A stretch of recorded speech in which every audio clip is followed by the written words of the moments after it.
Welcome in. This is a highlight watch along and we are reacting live with you. No hindsight, no spoilers, just chaos. Hey guys, quick heads up for parents and humans who are easily offended.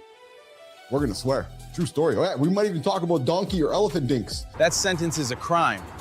I already regret having ears. We're also gonna talk about a massive UK study that followed about 180,000 people to over a decade. 180,000 people for 10 years. That is not a study, that is a surveillance montage. And found that folks who eat more plant-based, oh, Johnny's gonna love this one, guys. Plant-based forward food might actually seem less likely to develop chronic kidney disease. Cool. Now explain it like I am holding a burger and a grudge. Mark Patterson, former NFL player. NFL to mountains is the wildest career pivot. That is retirement with consequences. Rock bottom moments, personal loss, and then a decision to climb the highest mountain on every continent, including Mount Everest. A lot of men don't need more willpower. Nope, not more willpower. They need clarity. Yeah, willpower is a gas pedal. Clarity is the steering wheel. The left wing and the right wing form together to carry the plane. Tell me I am wrong. You can hate each other and still crash together. Isolation kills. That is the thesis. If you are solo too long, your brain starts lying. Yes, it sure does. We're talking morning wolf. Morning wolf sounds cool until you realize it is just loneliness with branding. The lone wolf this morning on the big show, Mornings in the Lab with Keith, John, and friends. It seems like we're not even arguing ideas anymore. It seems like we're actually arguing whether people deserve to be treated like humans. Life expectancy work, elephant penises. Yeah, just This show has range. It is Harvard and a bar fight. stuff like that, Jimmy. True story. I rolled over, my hand felt a little rump. Family man Frankie is alive. Do not act surprised, I contain multitudes. I was like, oh, there you go. My baby's home. Good. Made me feel good. Happy. Wear a t-shirt, minus 18. Are you out of your fucking mind? Minus 18 in a t-shirt is not discipline. That is a cry for help. It gets like 6 feet to me and it just fucking dies. I've been taking a page out of your book. When Keith starts copying John, somebody hide the pre-workout. Yeah, you've been having an effect on me. I'm reanalyzing my training routine. And I think I'm going to go to and not because I'm a freak, just because I enjoy it. Because I spend so much of my day in brain work, sedentary, that I'm actually going to add a second workout to my day. Because I got a fucking commercial gym at my house. I literally got to walk 5 feet downstairs. So I'm actually gonna break my day up. I'm gonna do some cardio and maybe cardio and some stretching and mobility in the morning, and then I'll do a lift in the afternoon or vice versa. But I'm gonna split them up into twos because I can and I get to and I love it. You know, a lot of times when people get too overzealous, myself included, you end up feels fucking great for a month or two. That is the trap. Month 2 confidence, month 3 hatred. And then it's like, God damn, I really don't want to do this anymore. If it's fucking cold outside and you don't go outside because it's snowing, why the fuck don't you replace it with some sort of exercise downstairs to begin with? That is real. Do not negotiate with weather.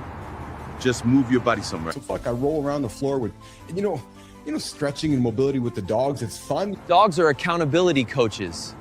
They judge you in silence. Yet you're spending time with the animals, yet I'm touching my toes, and it's back to interest. Hey brother, what do you do when you're blind, you're freezing, and running out of oxygen at 29,000 feet, and the only way out is down? That is the ultimate lone wolf test. Panic is expensive up there. Well, most people would panic. Coming up today, Mark Patterson, former NFL star, insane climb up Mount Everest. He's joining us at the bottom of the show. And Johnny, he became the first NFL player to climb the 7 summits, the highest peak on every continent. If you do that long enough, you will achieve your goal. And it's actually, if you think about it, it might be the hardest thing for most humans. When I was climbing Kilimanjaro, Johnny, the guy said to me, he goes, Keith, just poly, man. I went, what do you mean? He goes, just move one foot in front of the other. That line fixes marriages, businesses, and mountains. It is boring, and it works. You will eventually get there. Doesn't matter if it's 1 week, 1 year, you will get to your destination. Is it accountability or is it just negotiating consequences after the damage is done? Oof.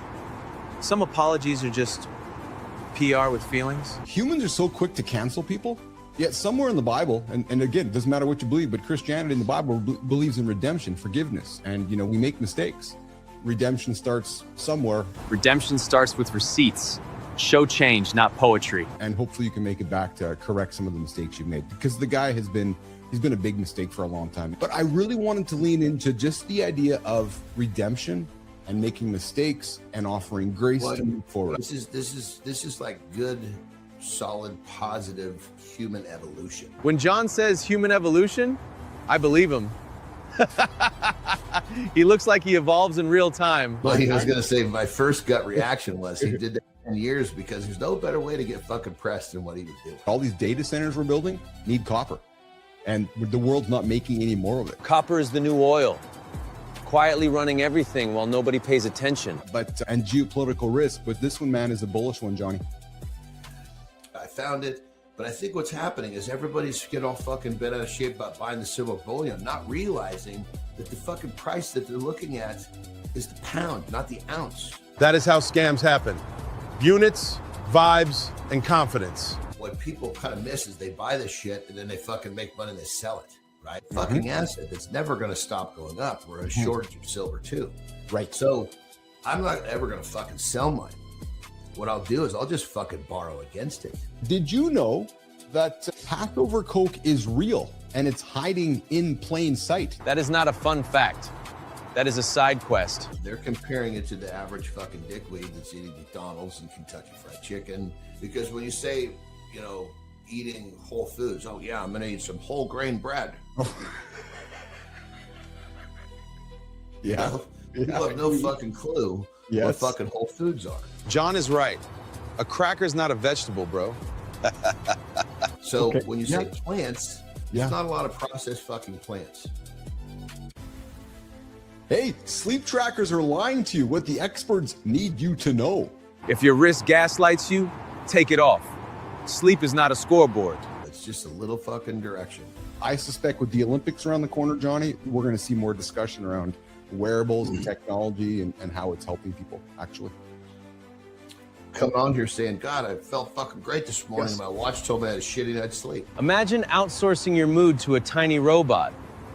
No thanks. Elon is out there, like he always is, and he's talking about this year is the year that AI becomes smarter than any human alive. He's talking that 2026 is the year of the singularity with AI and humans. He says singularity, I hear layoffs and identity crises. So this is the point, Johnny, where it's like robots making robots, kind of like the Terminator stuff we think about, right? Human purpose, one fucking robot at a time. So true, dude. It's absolutely true. Your But now that fucking forklift is going to be replaced by a robot. This is the real fear. Not robots. Losing purpose overnight. It doesn't need a fucking driver. Oh, Where is this poor bastard going to go? What is he going to do? He's lost his identity. All of his, you know, skill sets have been fucking way outdone by this robot. You're asking such legitimate questions that people just aren't asking themselves. And what I mean by that is purpose, because it's going to happen over the next 10 years. All of a sudden, there's not going to be a forklift operator. There's not going to be a bus driver. The fucking problem we're going to have is depopulation. Everybody argues politics. Nobody talks loneliness, purpose, and why people stop building families. I'm climbing in Sun Valley, the big mountain. Live on a mountain is insane. My cardio is watching this. He goes, I'm sure there's nobody been on your show before who's climbed a mountain live on your show. You played for the Raiders, one of the toughest, most intimidating teams in NFL history. And then you climbed Sherpas on Everest. Like, dude, what was tougher, playing for the Raiders or climbing the mountain? Raiders fans just sat up like, what did he say? Of the 150 dudes sitting in the room, there's only 55 guys sitting here next year, you know, for the upcoming season. And I looked around and I said, I don't know who you're talking about, but I will be sitting in this room. That is conviction. No manifestation, just teeth. What's harder, playing for the Raiders or climbing the 7 summits, and in particular with Mount Everest? The thing with football, for the most part, you don't die, That comparison hits. Mountain risk is not a metaphor. right? I was stepping over dead bodies on Everest, including my tent mate from 2019. Those bodies littered all over the place. At Camp 4, 26,500 feet, I had a dead guy laying there 6 feet from my tent who'd been there from 12 days before. Johnny, Mark talks about how success isn't just reaching the summit. It's actually loving the process. That is the secret. If you only love the finish line, you quit. I'll tell you what, when I got to the top of Mount Everest, I was flipping miserable. And I was snowblind, in one eye. I hadn't eaten in 3 days. I just climbed to the top of the world. My oxygen was running out, and my Sherpa decided to take off. I was literally the last guy sitting on top of the world. I'm looking around, just dreading everything, knowing I still had another 9 hours to go. I love the process. I'm inspired by the mountains, and it has allowed me to achieve, amazing things. Hard things are hard. They're not easy. If hard was easy or easy was hard, everybody would do it. The power of curiosity, plus my interest, plus my drive and outcome equaled taking SI from number 17 in this thing they call ComScore to be very similar to Nielsen, but on digital to number 1. So we uprooted ESPN, huge victory. Power of curiosity, competitive greatness, and you get a win. That's how it works. And I worked my ass off and spent 3 years with complete uncertainty, but I had the faith that if I followed the system, I'd put myself in the best position. Now, on the other side of it, faith in God, I can tell you that never became more real than when I was coming down off Mount Everest under the balcony at 27,500 feet. I'd run out of oxygen. I didn't know how the hell I was going to get off. And to this day, and remember, I was the last guy coming off. Everybody shows up in a different way. And I think you just have to meet them where they are. So now you're only as strong as your weakest climber. And I'd get so pissed, it'd be hard for me to say let them, because now they're putting your body, yourself, at peril. I've climbed Kilimanjaro, so I've done little ones. I've done nothing like you, but I've done Kilimanjaro. I've done the Volcan Baru in Panama, the only place in the world where you can see the Pacific Ocean and the Atlantic Ocean at the same time. It's so cool, man. Systems. I cannot explain how helpful they are. Whether you have a system to get out of bed, you have a system to get to work on time. You can create a system for anything that will make your life more efficient.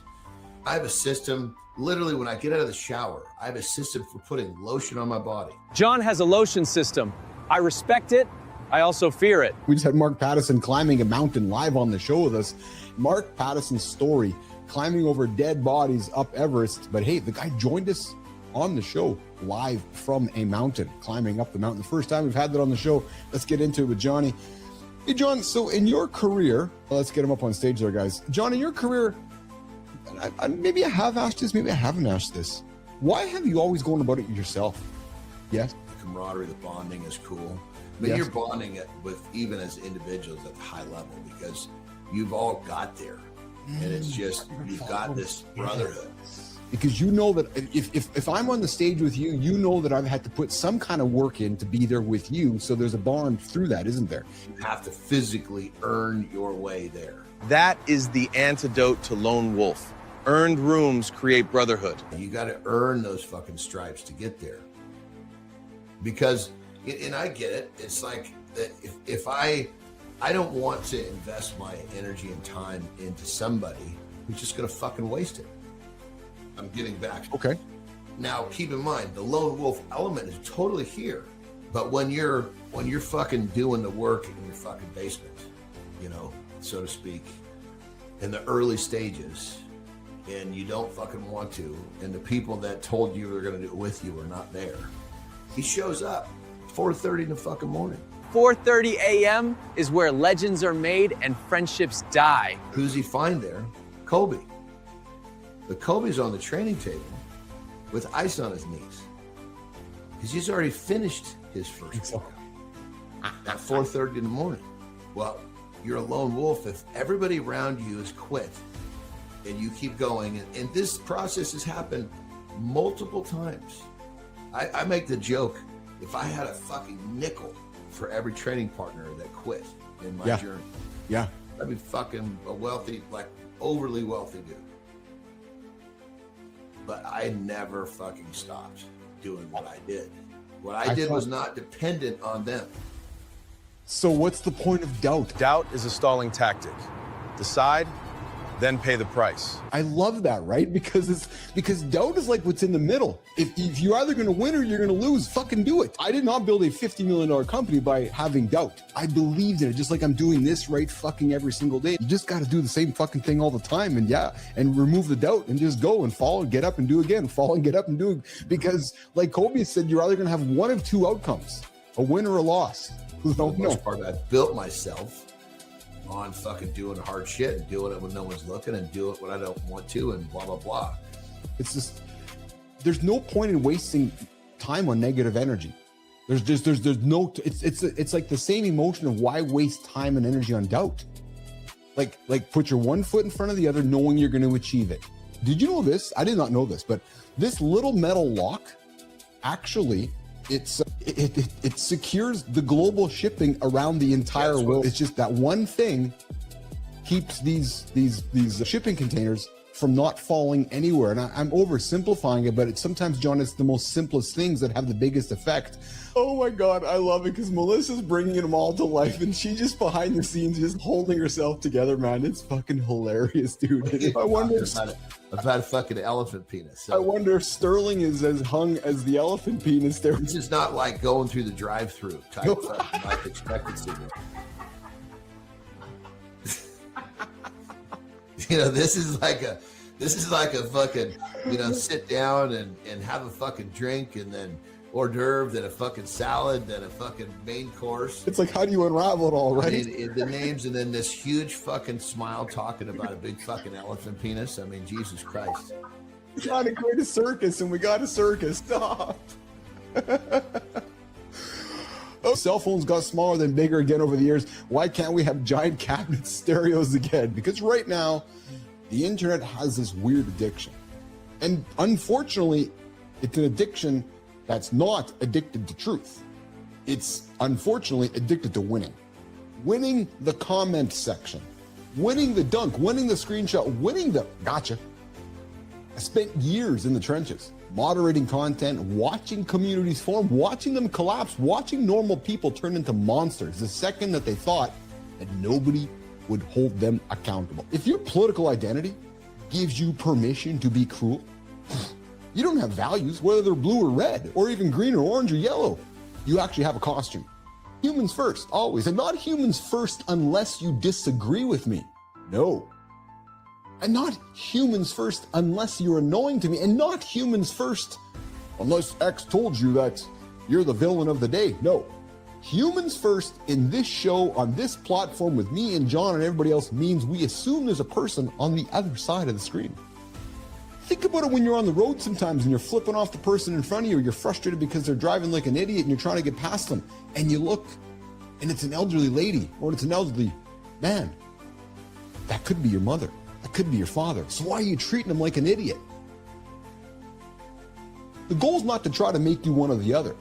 No, the goal is to remember each other as humans, because the world does not need more hot takes. No, it just doesn't. The world needs more adults. Hot takes are cheap. Being human costs pride. Pay it. If you're here, bring your opinions, bring your fire, bring your experiences, but bring your humanity with it first. Most men don't lose themselves in one dramatic failure. They abandon themselves through small, fear-based choices, people-pleasing, and chasing approval. The issue is using discipline without direction. Men don't feel numb because they wake up earlier training hard. No, they feel numb because they never asked why they're doing it or who they're doing it for. That discipline doesn't erase the self. It reveals it. Too many of us feel like we're the fucking victim. No, take responsibility. Look in your own mirror and listen. If you can't name it, you can't lead it. Right? So the next time you're out there wondering how they're getting these names, well, recognize they're creating them for familiarity. So, have you asked yourself this? Could you name your own storm in one sentence? Right? And what's one problem in your life that would improve fast if you named it clearly today? Maybe there's a solution with some of the problems we have. When we go look in the mirror, we can say to ourselves, what am I going to name my problem with today?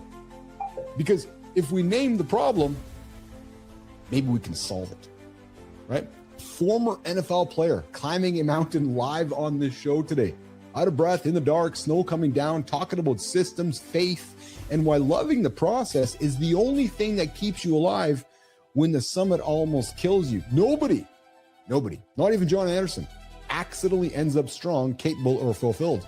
No, it's built repeatedly with systems, enjoying the progress. Most importantly, when no one's watching. Former TV reporter laid off from a $200,000 job who turned around and built a 500-person Amazon agency managing over $1 billion in sales. Why high-achieving dads are breaking in 2026, because carrying everything quietly starts to hollow you out, even when you are doing everything right. If that hits you, do not isolate. Text somebody today. Nation, see you next time.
You're praised all day, then ignored at home.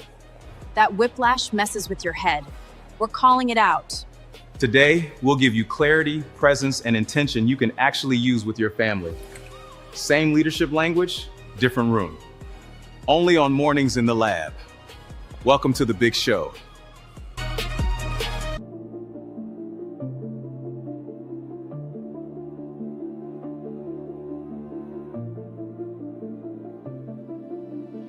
Welcome to Mornings in the Lab, where accountability partner here to help you start your day. Complacency isn't peace. No, it's your slow death. I love what this whole segment is talking to me about this. How to compromise without losing your balls. Everybody's trying to win, nobody's trying to solve. Live beats perfect every time. Reset is a decision, not a calendar date.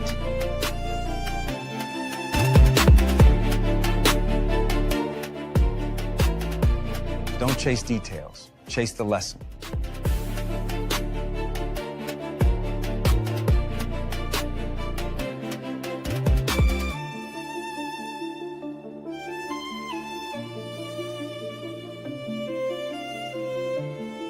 Hey fellas, we had a guy climbing up a mountain live on the show yesterday. Yeah, true story. He's just going up the mountain and talking to Keith and John. Yep, just climbing with Jake and Mark Pattison. Good morning. Here's the thing about leading at work and leading at home. It's not that you care too much about work, too little about your family.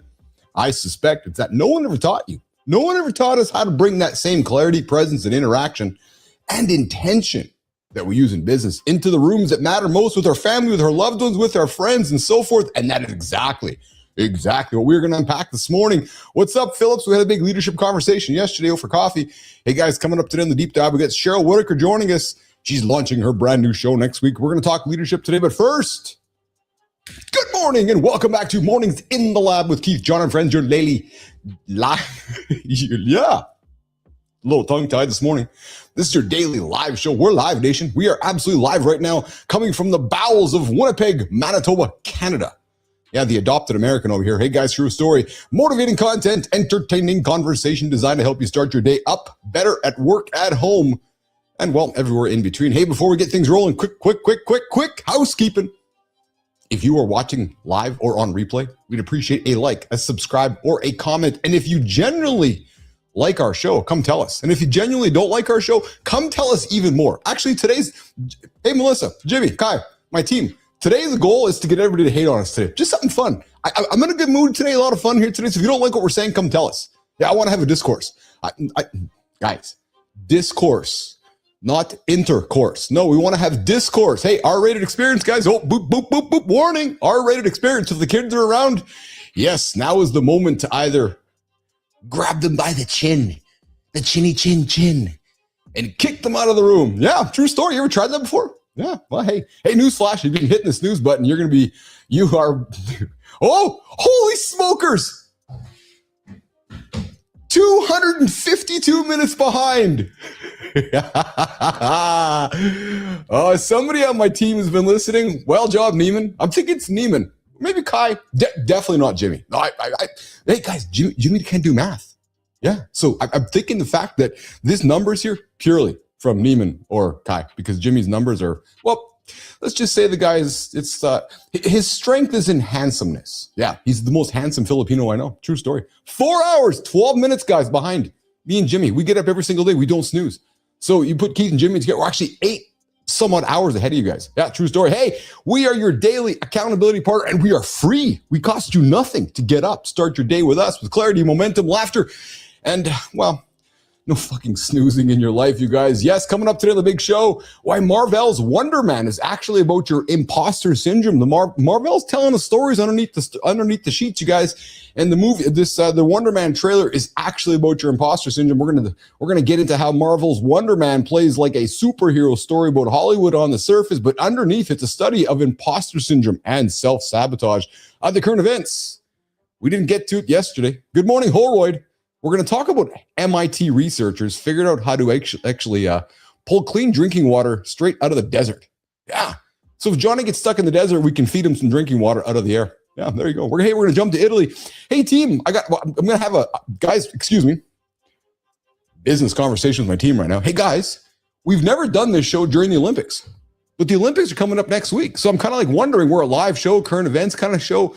Like, it seems to me like we kind of have to lean into the Olympics. Holroyd, what do you think? Team, like, what do you think? I think we probably are going to have some Olympic coverage. It's going to be on while we're doing the show. So while we are not any Olympics channel, I think that we're probably going to have some Olympic content on the show in the next couple of weeks because, hey, why the hell wouldn't we? Yeah, I'm just thinking about that because, hey, coming up, yes, the Olympics. They have no snow. Hey, come to Manitoba or go see Holroyd. I think Holroyd has a little bit of snow out there in Ontario. The doomsday clock set at 85 seconds to midnight. No. It's actually Holroyd, isn't it? What's Iron Maiden? Aces, Spades, 2 minutes to midnight. What's the song about midnight? Jimmy, help me. The Iron Maiden song. There's a song about something. I'm just escaping my mind right now. But anyways, the doomsday clock, the closest it has ever been. Coming up, Stephen Pope on center stage. We're talking reinvention. The guy took a former TV reporter. Yeah. Geez, oh, look at that. I'm learning something here with my earphones today. Hey, it's Stephen Pope, former TV reporter who actually lost a $200,000 job. Yeah, sucks to have that happen to you. And turn that moment. I lost one of those before. Yeah, I lost maybe more than that actually, but I lost that job too. Yeah, so maybe me and Stephen can relate. Hello? What's that? Oh, you're taking the company in that direction? Oh, what's that? Oh, you want the handsome chief to go in that direction? Oh, yeah. Okay, sure. Yeah, 100%. Yep, 200 grand out the pocket. Stephen Pope coming up on the show here today. He launched a global Amazon agency. Yeah, I have no idea what the hell that means, but we are going to talk about it coming up on the show. Hey, Petro out there, live stream commentary on real-time Olympic Games and Olympic dumb shit. Yes, I think we are on the same page, or Petro. Hey, we can actually even have Petro's comments.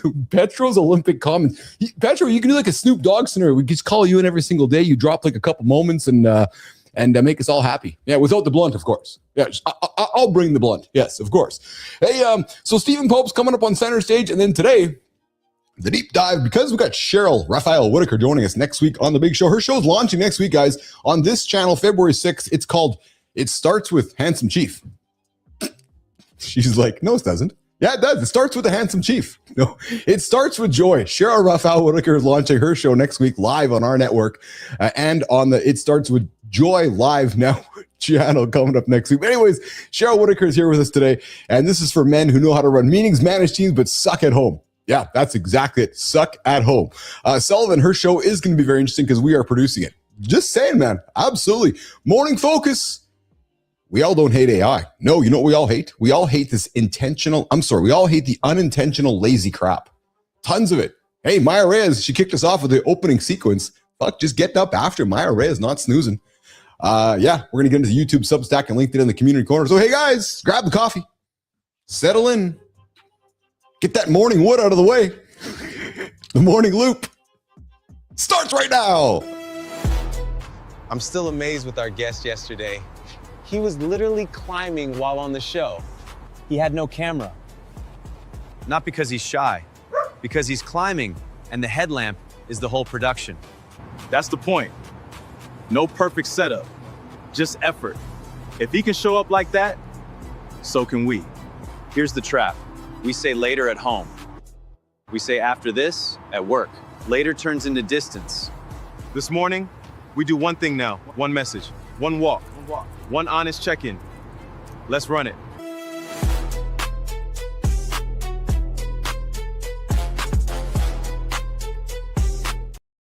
I'm so happy right now. Oh my God, Miles Skillings, you found us. Yes, this is it. It's the Happy Gay Club. Oh my God.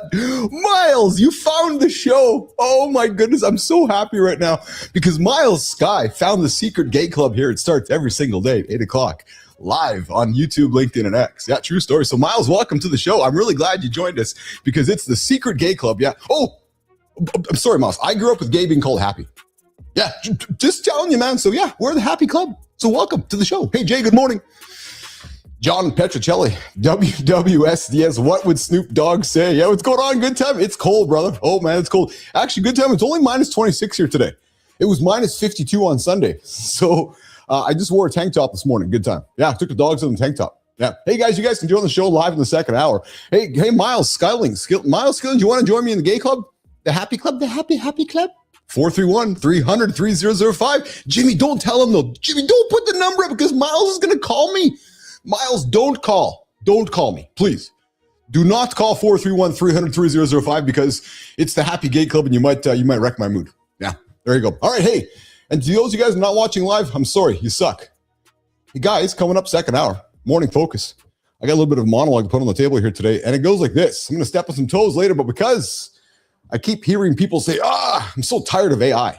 I want this 2016 back. Yeah, there's this trend right now, 2016, 2026 trend. I think it's ridiculous. But anyways, I'm like, you don't want it. No, you don't miss 2016. You actually don't. I know you don't miss 2016. You miss when the internet still felt like it had humans behind it. What people are actually sick of today isn't the AI. It's this flood of this lazy copy and paste stuff. Yeah. So later in the show, I got an opinion. The handsome chief's got an opinion. He's going to break it down. AI is not the problem. No. How it's being used is the problem. So we're going to talk about it coming up at the bottom of the second show. So stick around for that because I am telling you right now, AI is not killing the internet. No, unintentional, boring, shitty content is. And we're going to talk about it. But before we do that, I wonder what the I'm wondering what the jacked dog is driving into the lab here today. Jimmy, let's bring him in. John Anderson this morning.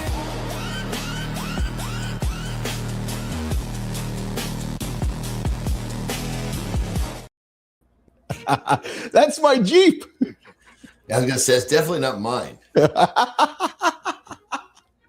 How are you, pal? Good to see you today. Good. How you doing, brother? I'm awesome. You're looking jacked, man. Like, you're looking jacked. Is that a smaller shirt today, or are you just feeling jacked today? You know what it is? It's every time because I sit in front of these dark backgrounds. Oh, yeah. Yeah. And so every time I wear something that shows my silhouette, you always say that. Yeah, well, normally you don't see the actual line. You know what? You're right. You're absolutely right. Yeah, because it looks really good, right? You look super jacked. I'm like, oh, look at that. What did I say? Slingshot on your shirt? Yeah, this is my buddy Mark Bell. Oh, this yeah. is Okay. this is like the first. He calls himself, and I agree, meathead millionaire. He invented this, right? Oh, really? Slingshot. Yeah, it's a bench press tool. Oh, very cool. How does it work? Really designed to help people like protect their shoulders. Okay. Yeah. So people that really are like power lifters and stuff that want to bench heavier but keep their elbows tight. Yes. But then where it really took some major appeal was the fact that it also is also kind of gives you like a spring off the bottom. And so people can wear it and bench more. So every fucking dude on the planet who wants to put you can put it on and put 30 pounds in your bench just like that. Well, so it's funny you say this because you taught me something a couple months ago, these spring shirts that guys work. I didn't know anything about this special wear, but also you taught me, about a year ago, actually, when me and Marty were talking about just tightening the grip on your bench. Cause I love doing my bench. And, I didn't realize the difference on just I don't know how you explain it, but just how it's shoulders. So when I get down there, I'm so intentional. I lock in and I know I'm a little guy. I'm not a fucking big jack guy, but I get on there, push my 250, my 225, and I get locked in. And it's different, man, compared to how I was doing it with arms flared and it just I don't know. Your arms flared. There's a purpose for that. Okay. Right? Okay. So let's go real extreme. Arms flared. Yes. Bringing that fucker down to your neck. That yes. is terrible for your shoulders. Of course. Yeah. Straight fucking chest. I mean, it's gonna develop you a fucking full, especially upper chest. Yeah. But you're not gonna keep your shoulders the way you want them that long. I got you. Okay. Yeah. Going the other way, bringing the elbows in, bringing the bar down to like the base of your chest, actually below your chest, just about at your solar plexus. Oh, that protects your shoulder. Okay.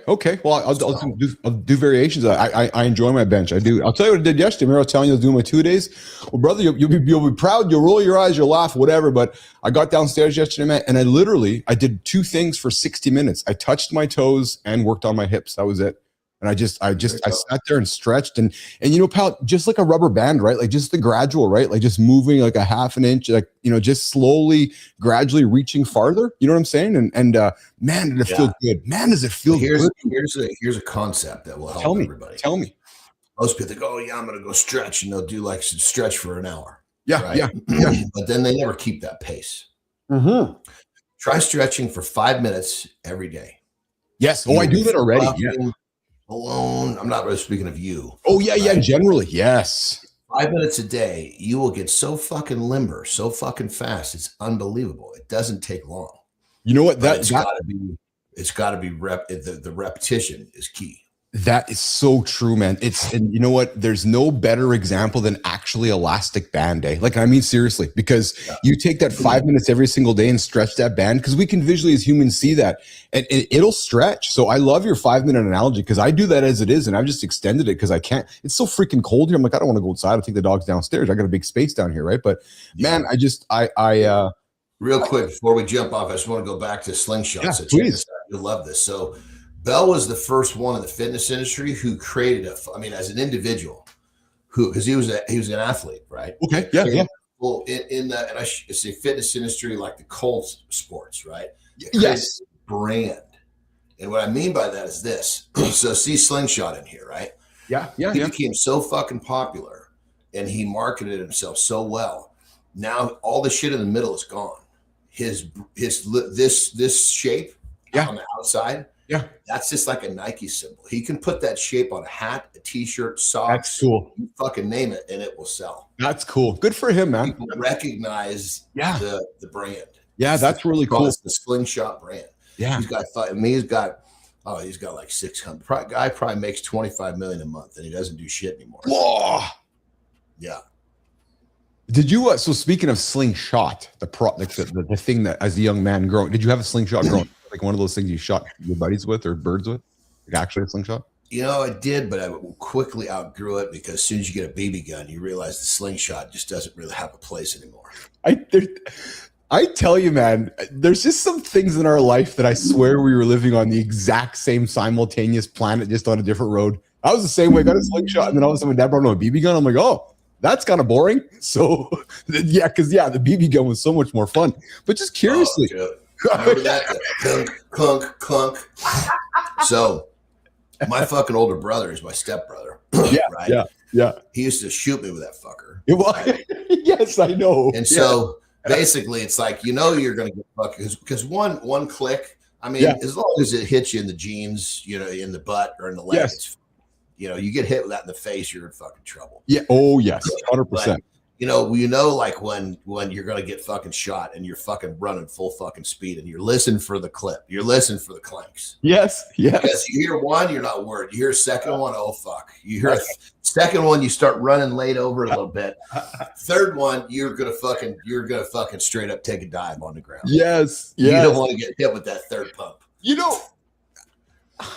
I know we always jest about kids aren't outside playing anymore, but I don't see kids don't play with slingshots at all. Like I don't see slingshots anywhere. And I'm being actually serious right now. Like I know BB guns are one thing. I still agree. Like there's nobody talking about slingshots. There's probably hundreds of other outdoor toys that just don't have a place in our world anymore. But yet you think the slingshot is so much fun, man. Go shoot birds, go shoot rabbits. And like I think a bicycle. I mean, a fucking bicycle used to be a staple. It was transportation. It was fun. Yes. It was, I mean, we used to fucking wash our fucking bikes like we did. Dude, my BMX, man, I would shine that baby up. I'd clean all the cushions and foam on it so that because the foam was so practical in the spots where it had to protect me. But man, I would wash that BMX, Johnny, like you, and I loved it, dude. I just, I'd put my slingshot on my back pocket, ride up and down the road like I was somebody important. On my BMX was my slingshot.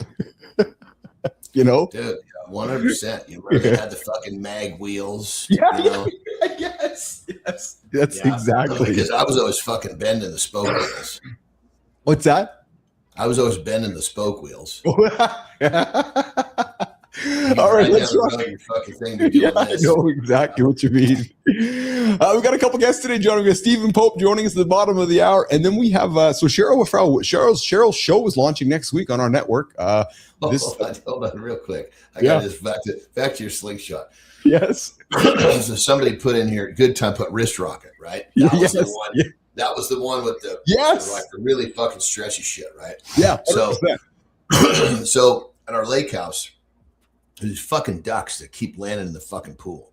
Pisses me off. There's a fucking lake 100 yards away. They fucking land in the pool and they shit in there. And I was like, God damn it, I need to get something so I can scare them away. My fucking neighbors, a lot of my neighbors will just fucking shoot them with a shotgun. Yeah. So anyway, I'm like, I don't want to kill them. I just want to fucking, give them a pretty good shot so they don't come back. So I try to fucking order a wrist rocket. Yes. On fucking Amazon. They won't send it to me. Come on. Swear to God. I got to see if we can buy slingshots here in Canada. I got to check, man. Petro, the slingshot is silent relative to the BB gun and is better for scaring away the squirrels from the bird feeder. Kabing. Yeah. Well, dude, we got a massive squirrel challenge here right now around us. Like, I mean, Johnny, the squirrels around here look like fucking raccoons. They're massive. I should go buy a slingshot just to go shoot. You got no predators. That's right. Yeah. You're absolutely right. But I went so I kept downgrading. No wrist rocket. Okay. Yes. I'll just take the fucking piece of wood. It looks like a fucking Y with a handle. And two of those fucking, floppy cords. Wouldn't even send me that. What the fuck has the world come to? I got to go fucking drive to a sporting goods store to fucking buy a goddamn wrist rocket. Here's an example of good. I'm just gonna call it out, nation. Here's an example of good morning conversation. We had no intention of talking about slingshots and BB guns this morning at all. Anderson wakes up this morning, probably last night, puts his red shirt out and has slingshot on it. And next thing you know, we're talking slingshots for the last 12 minutes. I love it, dude, because had you not put that shirt on, we're not having conversation about BB guns and slingshots and BMX bikes. I love it. Hey, I'll tell you what else I love. So I'm a fan of Daredevil, the Marvel series. Well, Daredevil's they're rebooting the Born Again. There's a trailer dropped yesterday, and we're going to run it during our morning here. Why men 30 to 55 need the Daredevil Born Again mindset, talking about imposter syndrome and so forth. Jimmy, let's run that clip. Most men don't burn out because they're weak. They burn out because they stopped risking anything. 30 to 55 is where comfort quietly turns into a cage. Daredevil gets wrecked, disappears, then comes back sharper. Same life, new rules, less fear. Born Again is choosing pressure on purpose, then doing the next hard rep anyway. Adaptability is the flex, change the plan, keep the standard. One bold rep today, one hard conversation, one scary decision. That's Born Again. Stop watching the fight, get in the ring. Tune in live, 8 a.m. EST, mornings in the lab with Keith, John, and friends. Show up, high guard up. I'll tell John, I had a coffee. I swear to God, dude, this is fucking weird, dude. You put these shit. I was just having a fucking thought a little bit last night and this morning, right? About the polar opposite of that thought. I can understand how most people think that they need to get in the ring, right? Yes. I was thinking to myself, fuck, I'm still living my life like I'm in the ring, so to speak, even though I'm not. Right? Yeah. And I'm like, fuck, I'm wondering if Jesus Christ, between it's just when I say me, it's physical, it's mental, it's spiritual, all levels, emotional. I'm wondering if keeping myself under this type of, I'm going to call it stress because it's not really stress. Yeah. Discomfort. That's a choice. Yeah. 100%. Yes. I'm wondering if this is actually going to be helping with my fucking longevity here, because I'm feeling like, God damn it, maybe I'm so good at existing here. I'm just fucking chewing myself down. You know what I mean?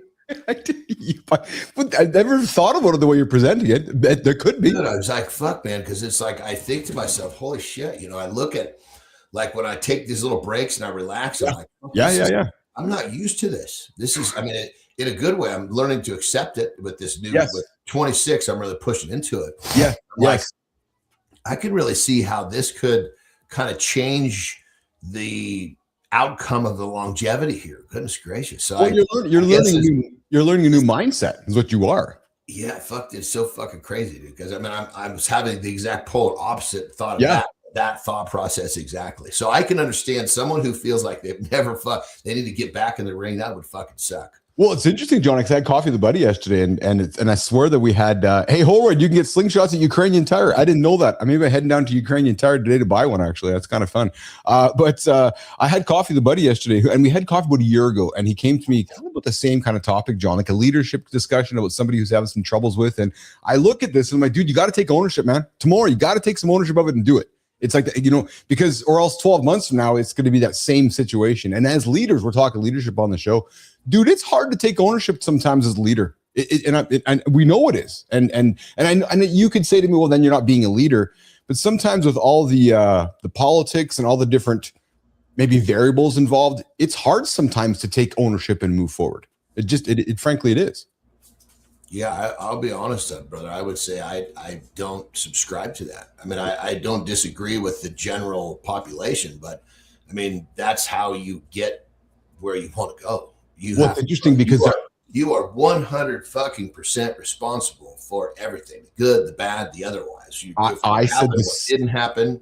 Yep, I said the same thing to my buddy yesterday because I didn't agree with his position where he was at either. Because he kept saying, "Well, what do I do?" I said, "Dude, I told you a year ago what you have to do. Like being a leader is owning the responsibility of that hard decision. And there's no there's no gray. It's like the buck stops with you. So if you can't make it, then you can't come sit here and bitch with me. It's really what it is. Like if you can't make the decision that's in front of you, then don't come back to me and ask for help, because there's no other decision to be made. The decision's on you to make it. It's your own mirror. Right? And just a fucking leader is not going to bitch to begin with. No, 100%. Yeah, you're coming to bitch. You need to go fucking figure the shit out. You want to come and talk solutions? I'm here.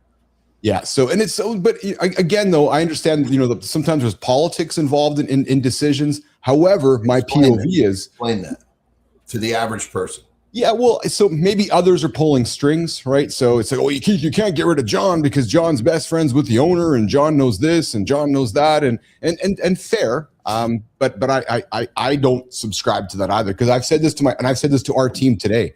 My job as the leader is to make the decision on behalf of the entire company, not one person. There's a difference there, and because my job is to be supporting 15 people, not one human. Right. So it's a decision for everyone. If I'm just making decisions for you, then it's not the right decision for everybody else. And I think that's often what folks get confused with, which is, well, I like this guy and he's my friend and I don't know if I can make the decision, but well, fuck, man, then you're not really leading properly, I don't think. Very true. So very true. Stephen Pope coming up in a few minutes here. We're going to talk some business, Amazon stuff with Stephen Pope. But before we do that, Johnny, Wonder Man actually is about imposter syndrome. Marvel again is in the news, dropping. And it's funny because we talk wrestling often on the show, superheroes, and there's so many metaphors that kind of feed right into life here. And I thought we put this one on the table. Hey, Sterling Preston, what's this one about? It's about imposter syndrome and men messed up, and but what lies inside of your head. The study of imposter syndrome, self-doubt, and the way people quietly self-sabotage life when they feel like they don't belong. This new Hollywood superhero satire looks like chaos. Underneath, it's imposter syndrome. The main character is terrified of being found out. He's got powers, but the industry bans superpowered actors. So he hides his gift. That's you muting yourself. Trevor Slattery stumbles into mentor mode. He wins by being real. Presence beats performance every time. So just a conversation of imposter. Johnny, you and I talk about imposter syndrome often on this show. And this movie coming out is leans into Simon, who's part of the Marvel world, is keep trying to control how he's perceived. And the thesis is simple. You don't just overcome imposter syndrome by becoming perfect. You do it by dropping the act and letting your real self into the room. Again, we talk about it ad nauseum. It's hard for people to be their real self. Once you're your real self, it unlocks everything, doesn't it?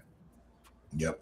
It really does. There's no ifs, ands, or buts about it, actually. So I got something else for us this morning here. I'm going to put it on the table here. What is it? For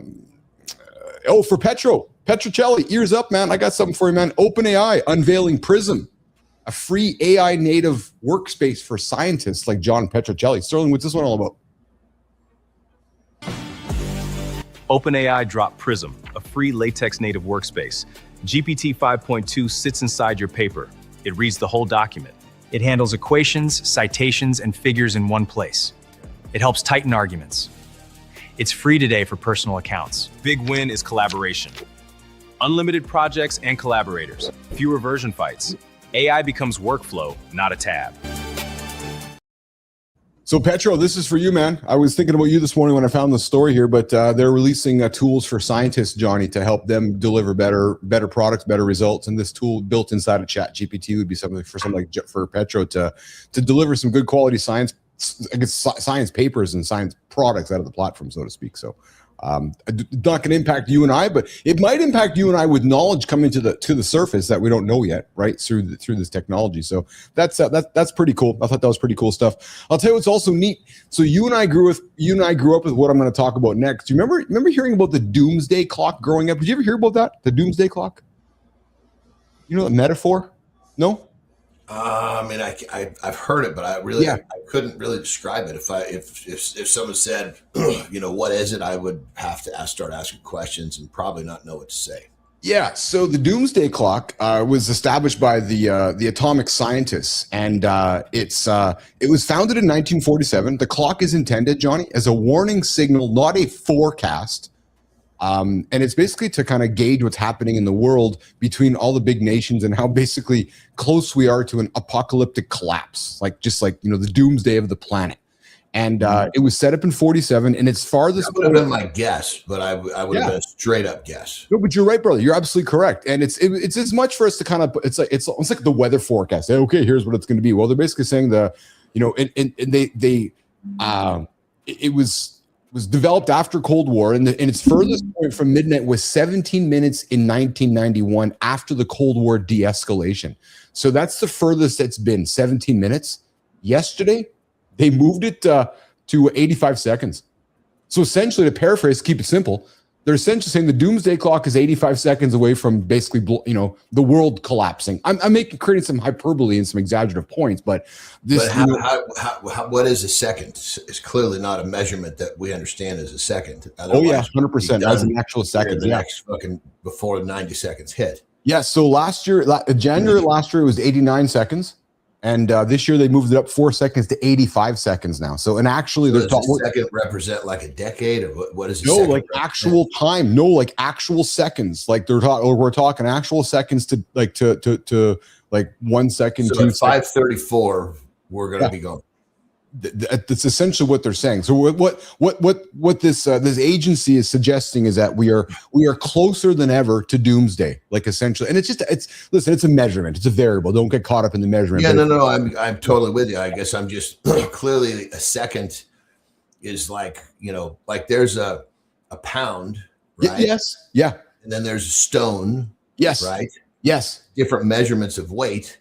And this second would be equated to time. So what it's a minute, whether it's an hour, they're talking actually seconds to doomsday. So we're not talking hours anymore. We're not talking minutes anymore. We're not talking days. But if it's been within inside of 2 minutes for however long, it doesn't become fucking lose its credibility instantly.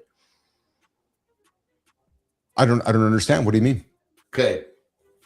I predict that you're going to have a heart attack in 2 minutes exactly. Okay. Yeah. You don't have a heart attack. Okay. So then I predict, you're going to have a heart attack in 190 seconds. And I keep making this prediction. Well, this fucking guy has no clue what's going on. So why are we listening to what? That's fair. That's a fair comment. And I think so. I'm going to rephrase it for you. So it's more linked to things happening around us. So think about this, right? So we obviously the world is unstable right now, and this bulletin talks about nuclear dangers, AI dangers, climate commitments, just the guardrails falling all over the world right now. The thesis would be that the button is somebody's finger on the proverbial nuclear button is closer than ever. So last year it was only 90. Johnny's finger was 90 seconds away from the button. What they're essentially saying is John's finger is now 85 seconds away from the button. He's that much closer to the button because we've got that much more shit in the world wrecking everything happening. We're clearly not using the word second or seconds literally. Correct. Yeah, a metaphor, right? I think. Well, why the fuck do we call it seconds? Well, because it still is time. Because back in '91, they were still saying it was 17 minutes. So in other words, John was a far ways away from pressing the button. Right, so it was still far for him to. It was still going to. So why don't we say we're 17 large time measurements away from the end?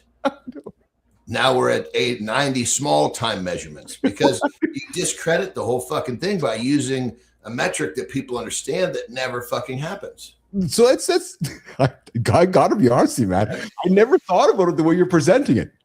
I mean, I already don't want to hear more about this because we could in this show, it's going to be wrong 15 times. I love it. I love it. Hey, Petro, you can help shed some light for this on Friday when we talk about this, what it all means. But because I know the little boy who cried wolf ongoing. Well, this thing is crying wolf every fucking 2 minutes of the day. No, so I don't know if I fully agree with you, because if it was 1 second to doomsday, we'd be freaking out right now. Be like, oh my god, it's just a fucking nanosecond. It's saying 90 seconds for fucking ever. So what's the difference?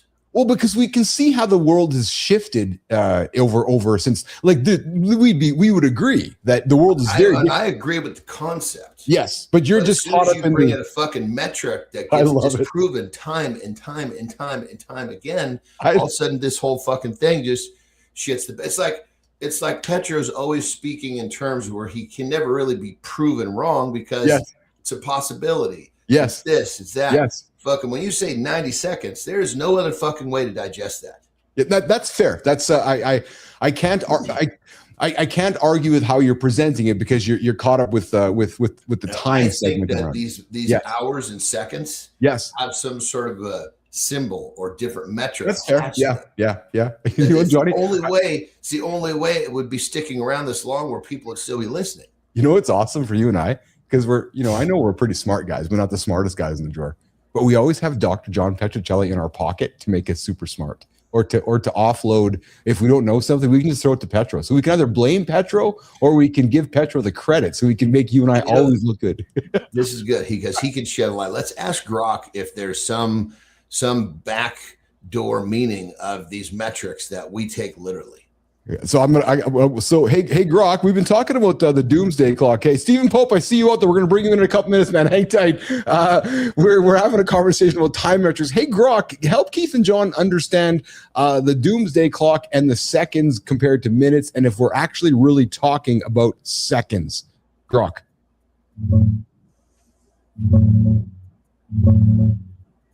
Grabbing the latest doomsday clock update for you. Yeah, brother. Doomsday clock just got updated yesterday, January 27th, 2026. It's now 85 seconds to midnight. That's the closest it's ever been since they started this thing back in 1947. Last year, it was 89 seconds, so they moved it forward 4 seconds. Midnight means catastrophe. Nuclear war, climate collapse, AI gone wrong, all the big bads stacked up. They don't use minutes anymore because we're that deep in the red zone. 85 seconds is 1 minute and 25 seconds. But yeah, they straight up say seconds to midnight now to make it hit harder.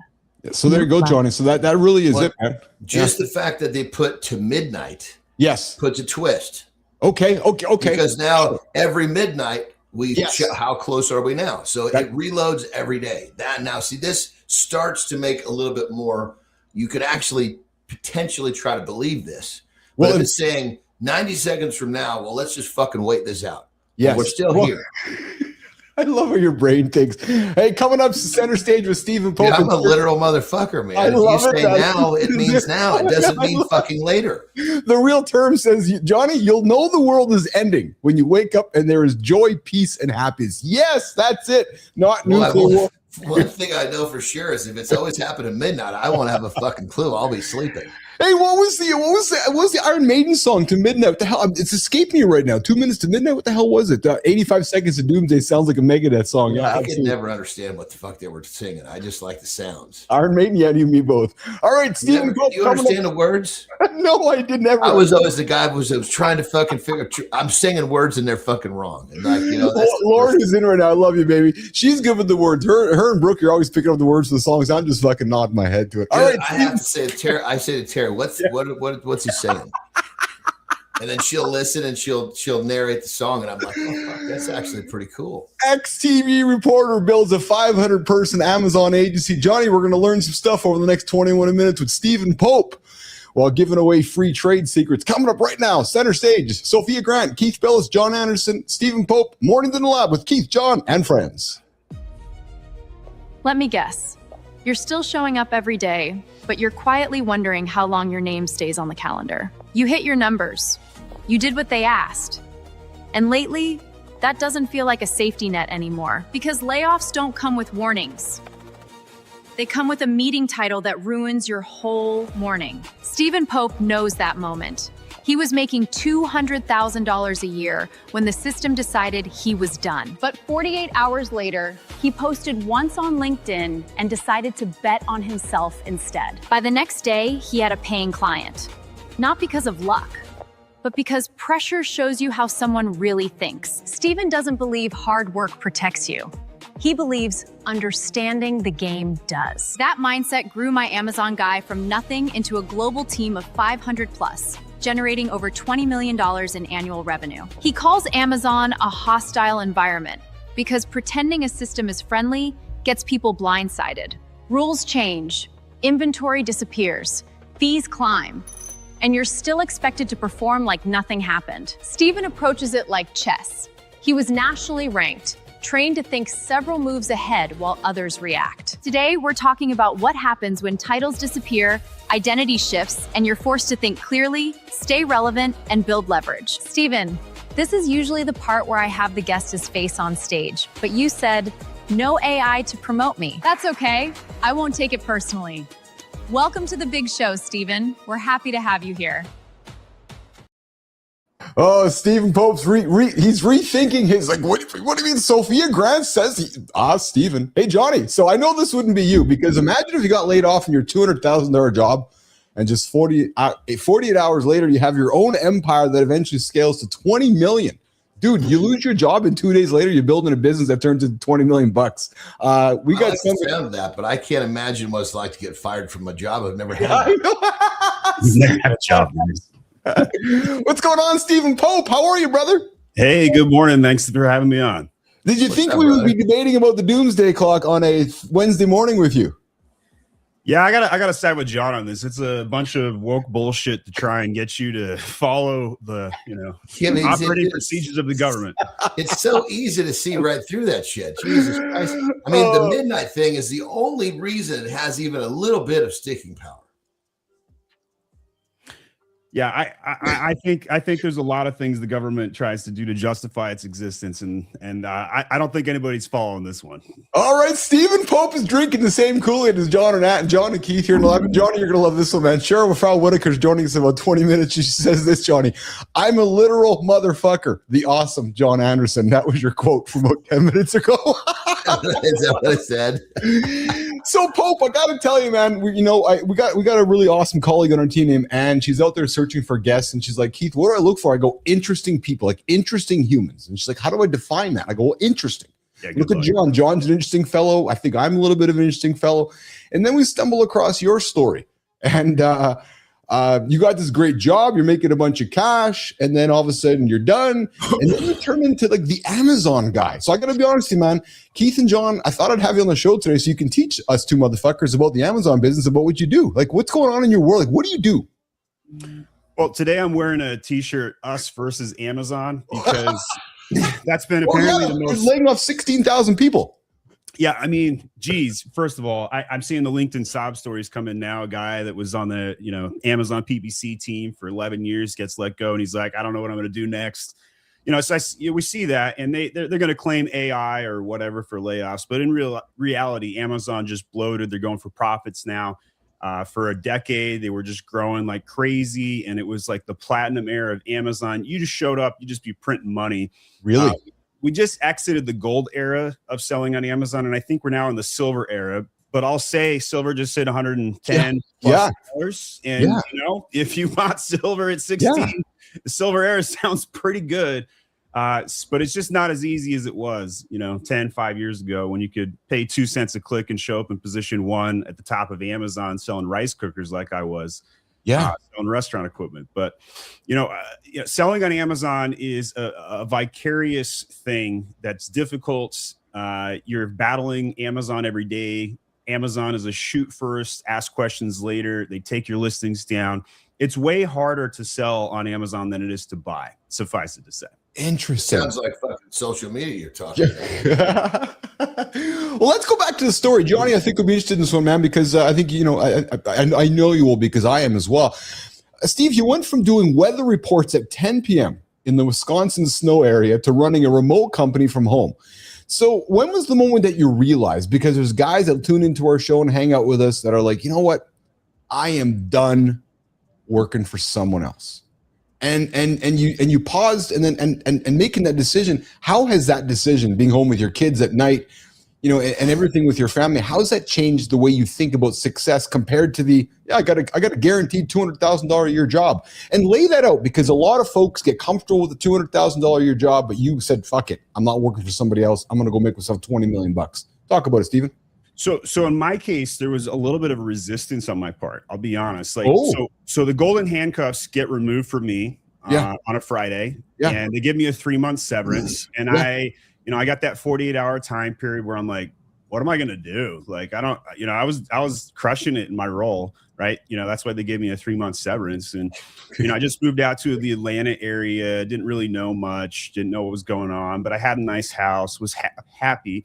I've got 5 kids, and, you know, families are forever. And that's really the whole point of life is kids. And so working remote and working from home has been something I've always wanted to do. And now I'm laid off and I'm at home. So I was thinking to myself, you know, I'm 30 years old at the time. I'm making 200K. Who the heck is going to hire me? Yeah. And for 2 days, I couldn't answer that question. And then I was out, you know, pissing around in the forest, walking around, moping around, whatever. And it hit me. I'm going to hire me. And so I make that LinkedIn post. And within 2 days after that, I had my first contract. And I hated it, by the way. It was super hard work. I was working in Excel sheets for 40 hours a week. Hard to explain why. And so I'm like, this is terrible. I don't know if I want to do this. So I hire an employee, and I start calling up people from church. I'm like, hey, I just need anybody that can do Excel work, show up in my house on Monday. So I get this gal, shows up. By then I'd already like bought the domain name, my Amazon guy. My first employee is female. I'm like, whatever.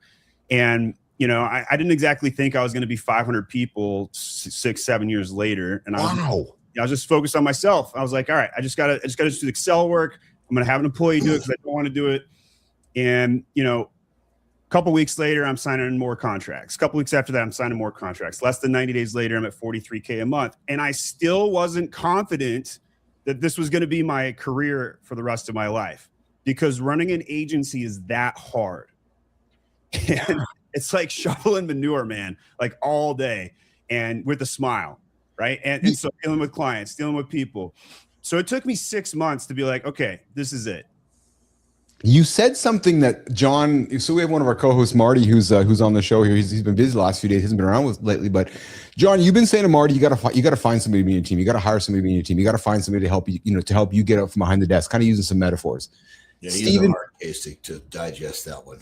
Yeah, but Steven, you went and grabbed somebody. I'm creating some, you hired somebody immediately. Yes, that's hard for people to wrap their head around. Which is, I'm going to hire somebody right now to help me. How did you wrap your head around that, and why did you do that? I didn't want to be in an Excel workbook for 40 hours a week. It was a no-brainer. It was like, I would rather lose money than be an Excel sheet 24/7. And so I figured that if I just kept doing what I was actually good at, marketing, that I could. I'm going to say, you had to recognize that your value is not fucking sitting on a fucking spreadsheet. No. So I figured I could find the ops and backfill that. And I've always been good at selling. I've always been good at marketing. Even at 12 years old, I was selling chess lessons. I never worked a retail job, right? I was even selling chess sets by 16. I worked for the guy who owns chess.com, and I like wrote his curriculum back in Utah before he was the thing. So like I knew what to do. I'd been side hustling for 4 years. And I think this is the part that most people get wrong. Yeah. They think that they're just going to flip a switch, get rid of the golden handcuffs, and just go. Right. In reality, you really need to side hustle for 3 or 4 years, at least one, right, before you can make that transition. And so I had side hustle consulted, but I wasn't in Excel sheets. I was doing like, let me pick up the phone, tell you what to do, and log into your account and poke around, maybe run a couple ad campaigns. And that was fine for me as a side hustle consultant. But what wasn't fine for me is when I started to realize that the reason everybody hated me for my entire career as a marketer is because I created them a bunch of work. And then the second that the marketer realized that I'm creating my own work now, I hated myself. And I was like, This is awful, awful. I don't want to create work for myself like this. And I'm so much better at creating work than I am at doing work. And that was when I was like, okay, I guess that makes me an entrepreneur. And I had to hire people and I had to teach people. And I'm a great teacher, which is good, because if I wasn't, then my model wouldn't work. Yeah. And writing SOPs, standard operating procedures, and try and balance the sheet and try and go for high profit margins from day one and try and figure out how to outsource. And I hired 400 Filipinos. Philippines is great for outsourcing. Agreed. but these are just a lot of problems that you go along and face as an entrepreneur, right? So like nobody taught me how to build a sales team. I had to figure that out. Nobody taught me how to build an ops team. I had to figure that out. But you know what's good about that, though, brother? Well, I was going to say the good thing about that is you could have done that for sure, but then what you would have been doing is taking the best version of what was actually known to work, versus when you don't know how to do something, you get in and you break down the pieces and you simplify it. You can find fucking far better ways to do shit than people out there doing it.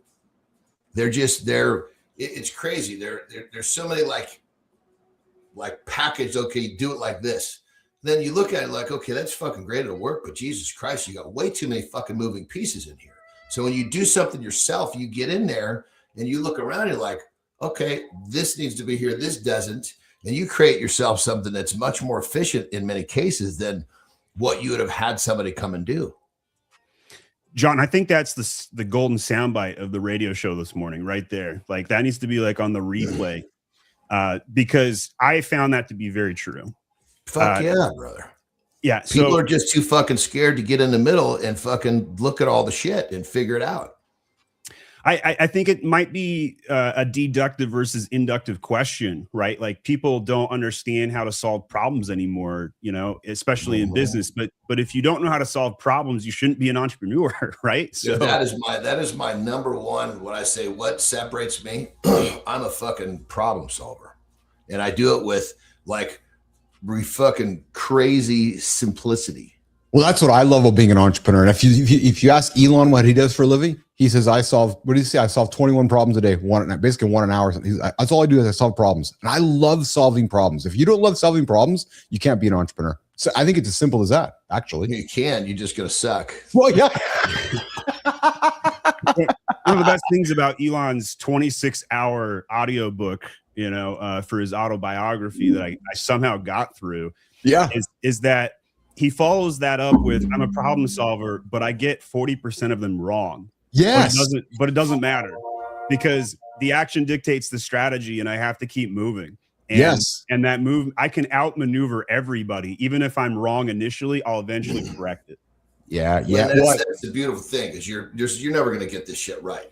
No. So then when you've developed some work ethic and then you got some fucking OCD, it's like the fucking perfect formula for fucking solving problems. Well, I mean, it's the same thing, Stephen. We dropped the quote yesterday from Kobe. We tend to drop Kobe Bryant quotes in the show often because the guy has dropped some nuggets over his lifetime. But he talked yesterday, Stephen. I think you'll relate to this because somebody asked him a question about doubt. He's like, doubt. He goes, why would I waste any energy on doubt? He's like, you're either going to succeed or you're going to fail. So I either waste time on doubt or I go and succeed or I go and fail and try it again. And that was so fucking powerful because it's like, right. Because too many of us sit in mediocrity afraid to go and try knowing that we're probably going to fail. But what happens if you succeed? So I love that quote because it's like, well, no, I'm going to fucking win or I'm going to lose. Simple as that for him. Talk about that, Stephen. Like the idea of doubt. Well, I traded my Pokemon cards in at age 13 for a signed rookie Kobe Bryant card. So you couldn't have picked a better guy for me. But like, I think that entrepreneurship is a question of like, how much are you willing to spend to find out if you're wrong, right? And I think a lot of times people try and solve the wrong problems. And so the doubt really comes in from failure to solve a problem that matters. Right. So if you solve a problem, but you can't make money on it, doesn't matter. Right. And so because I had side doing the hard shit first, brother. Yeah. Because I side hustle consulted for 4 years, I knew that there was a business model here. And so within 48 hours of getting laid off, I'm like, well, I could go dabble more over here. I didn't know I was going to be running an agency per se, but I knew that I could make enough money to put food on the table for my 5 kids.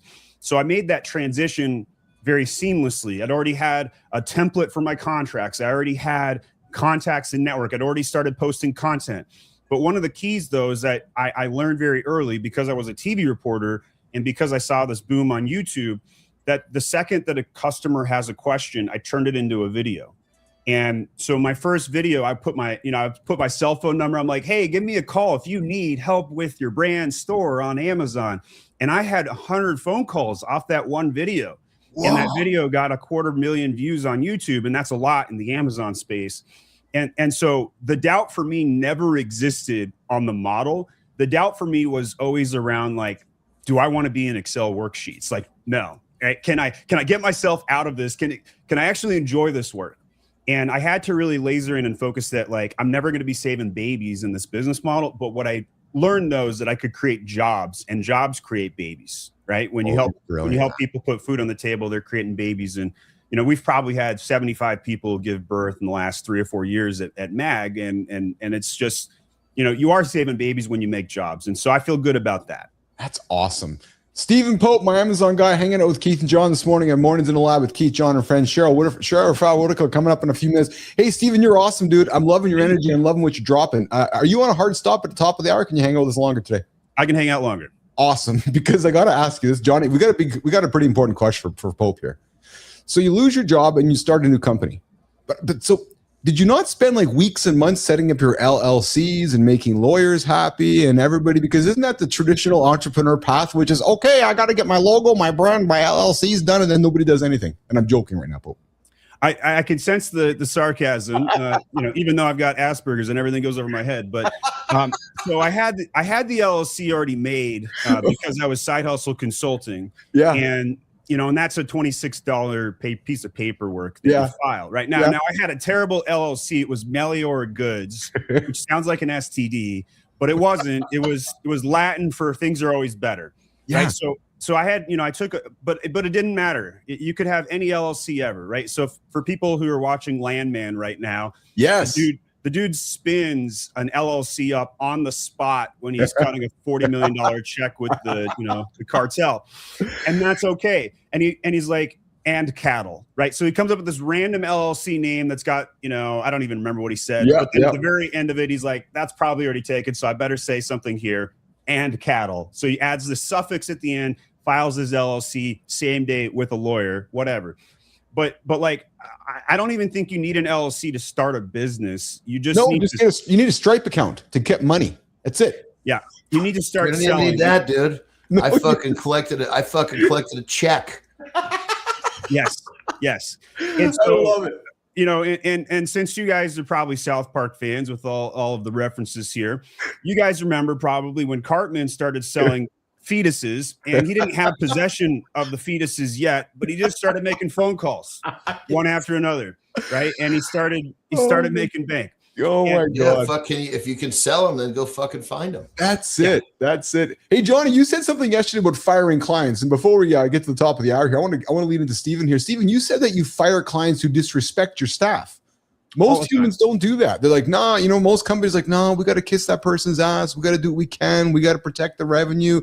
But you're like, no, you're a bad customer. See you later. Talk about the courage to do that. John talked about it yesterday. He's like, I had a client. He's like, don't see you later. Remember, Johnny, you told me that story. You're like, the guy was disrespecting or pissing your team off. And you said, I remember you said, oh, fuck it. We're done with the guy. Yeah, I mean, it was because you can't allow that poison to come into your world. Stephen. Yeah, so the best money I've ever spent on retaining an employee is firing bad clients. Full stop. Wow. And it's because in the agency world, and Gary Vee talks a lot about this over the years, you know, an average retention for an employee is about a year and a half to 2 years in the agency world. By the way, I'm not beating that. And Gary Vee said, you know, maybe at your agency it's going to be 2 years, but at mine it's going to be 5 to 10. And he relentlessly takes care of his employees. Now, that resonated with me, but I'd already figured it out by the time it came on to Gary Vee. And so I didn't want to deal with asshole clients myself. I couldn't expect my own employees to deal with it. Yep. And so the first time that I made the fire, my brand manager calls me up and says, Steven, I was going to quit tomorrow. And now I don't want to because I respect you so much for doing that. And it was a very big aha moment. And when he told that story to others and then other people heard it, it made them want to work for me and it attracted the right talent. And we fired dozens and dozens of clients over the years who've done that same tact where they belittle you or they they swear at you nonstop. And not because you deserve it, but because they're just dehumanizing you. And you're an agency, therefore you're not a human for whatever reason that sometimes happens. Yeah. And so it feels good. It's usually got nothing to do with you. They're angry with themselves about something. Correct. I think John nails it again here. John and I are going to be best friends. Stephen Pope, ex-TV reporter, building a 500-person Amazon agency while giving away free trade secrets. Joining myself and John Anderson this morning on Mornings in the Lab. Hey, Johnny, remember we were talking BMXs earlier on in the show? Well, I got a little video of I got a video of my dad on the bikes. Check this out, dude. This is Brian just crushing on the BMX here. His old muscle looks memory. like it's real too.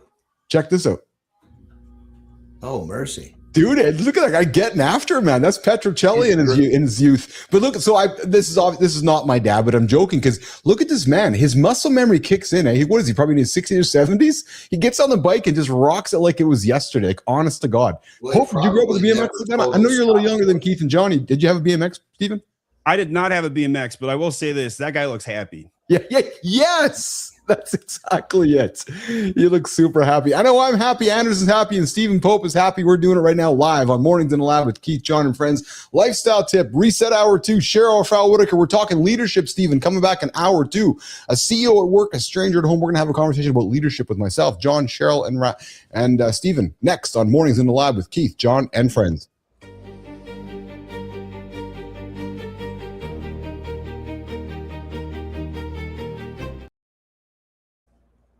All right, we're going to talk about goals because this is the beginning of the year. Everybody's got goals pouring out their ears, and so many people they don't understand why they're not reaching or attaining their goals. Well, I'm going to explain to you why this happens.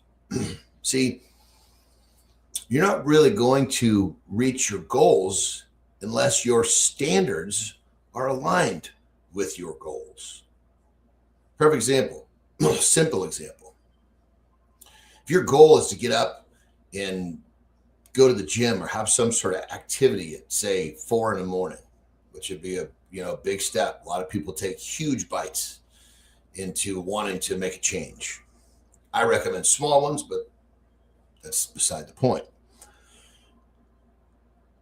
Do you hit the snooze button? If your standards allow you to hit the snooze button, what do you think the odds of getting up at 4 o'clock in the fucking morning and getting some exercise going? Probably very, very slim. So before you lay down these huge goals and these things that you want to achieve, which I think is great that you have big dreams. I'm a big, big connoisseur. But you got to understand, you're not going to achieve your goals unless your standards and how you live your life will align with them. So stop focusing on the goal and start focusing on your personal standards. Rock and roll.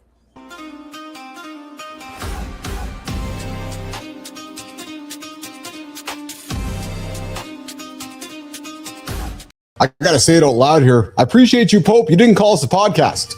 I noticed. You call this a radio show. I noticed. Yes. Hey, thanks for listening to Mornings in the Lab with Keith, John, and friends. Your live morning show experience right here happening live. YouTube, LinkedIn, and X. We are unlike anything be created on the planet right now, and I welcome you guys all for joining us in the show here today. We're going to walk into hour 2, but before we do, let's do a quick recap. We kicked off with the morning loop and looked at we looked at a fast lap to the current conversations happening around the world. We got into we didn't get into the Winter Olympics making some snow, but we are going to talk Winter Olympics coming up next week. We talked, Keith and John debated about the doomsday clock. Yes, we talked about that. It's 85 seconds to midnight, not 2 minutes to midnight, like the Iron Maiden song. Center stage, Stephen Pope is here right now. We're having a conversation. It was a masterclass in modern leadership. We're going to keep that conversation happening right now with myself, Cheryl Whitaker, and John Anderson. Coming up in hour 2. CEO at work, stranger at home. How to lead in both worlds. This guy's got 5 kids. He might have some advice. Coming up right now. Mornings in the Lab with Keith, John, and friends. Jimmy, deep dive. Let's go now. Some men treat home like a pit stop. Shower, eat, sleep, then wonder why it feels cold. The career intensity trains you. Win the day, survive the night. That's a brutal trade. At work, you listen and adjust. At home, you rush and react. 2 standards, same man. Cheryl's here. Chief's about to get audited. If you're defensive, you're already losing. I texted the big dog too. Bring curiosity, not comedy. Let's talk like grown men. Home leadership is presence, not performance. Let's get into it.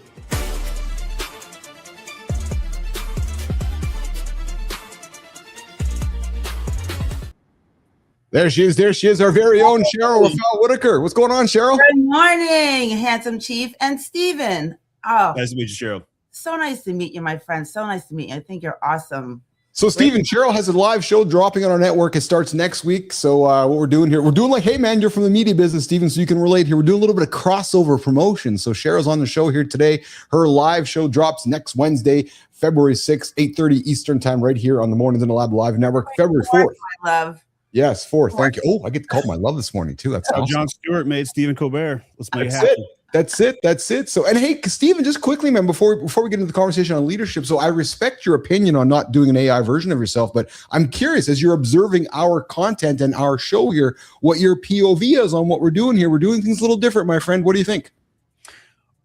So I have to respect it. I really do, because I think you're doing something that's a little playful twist on it.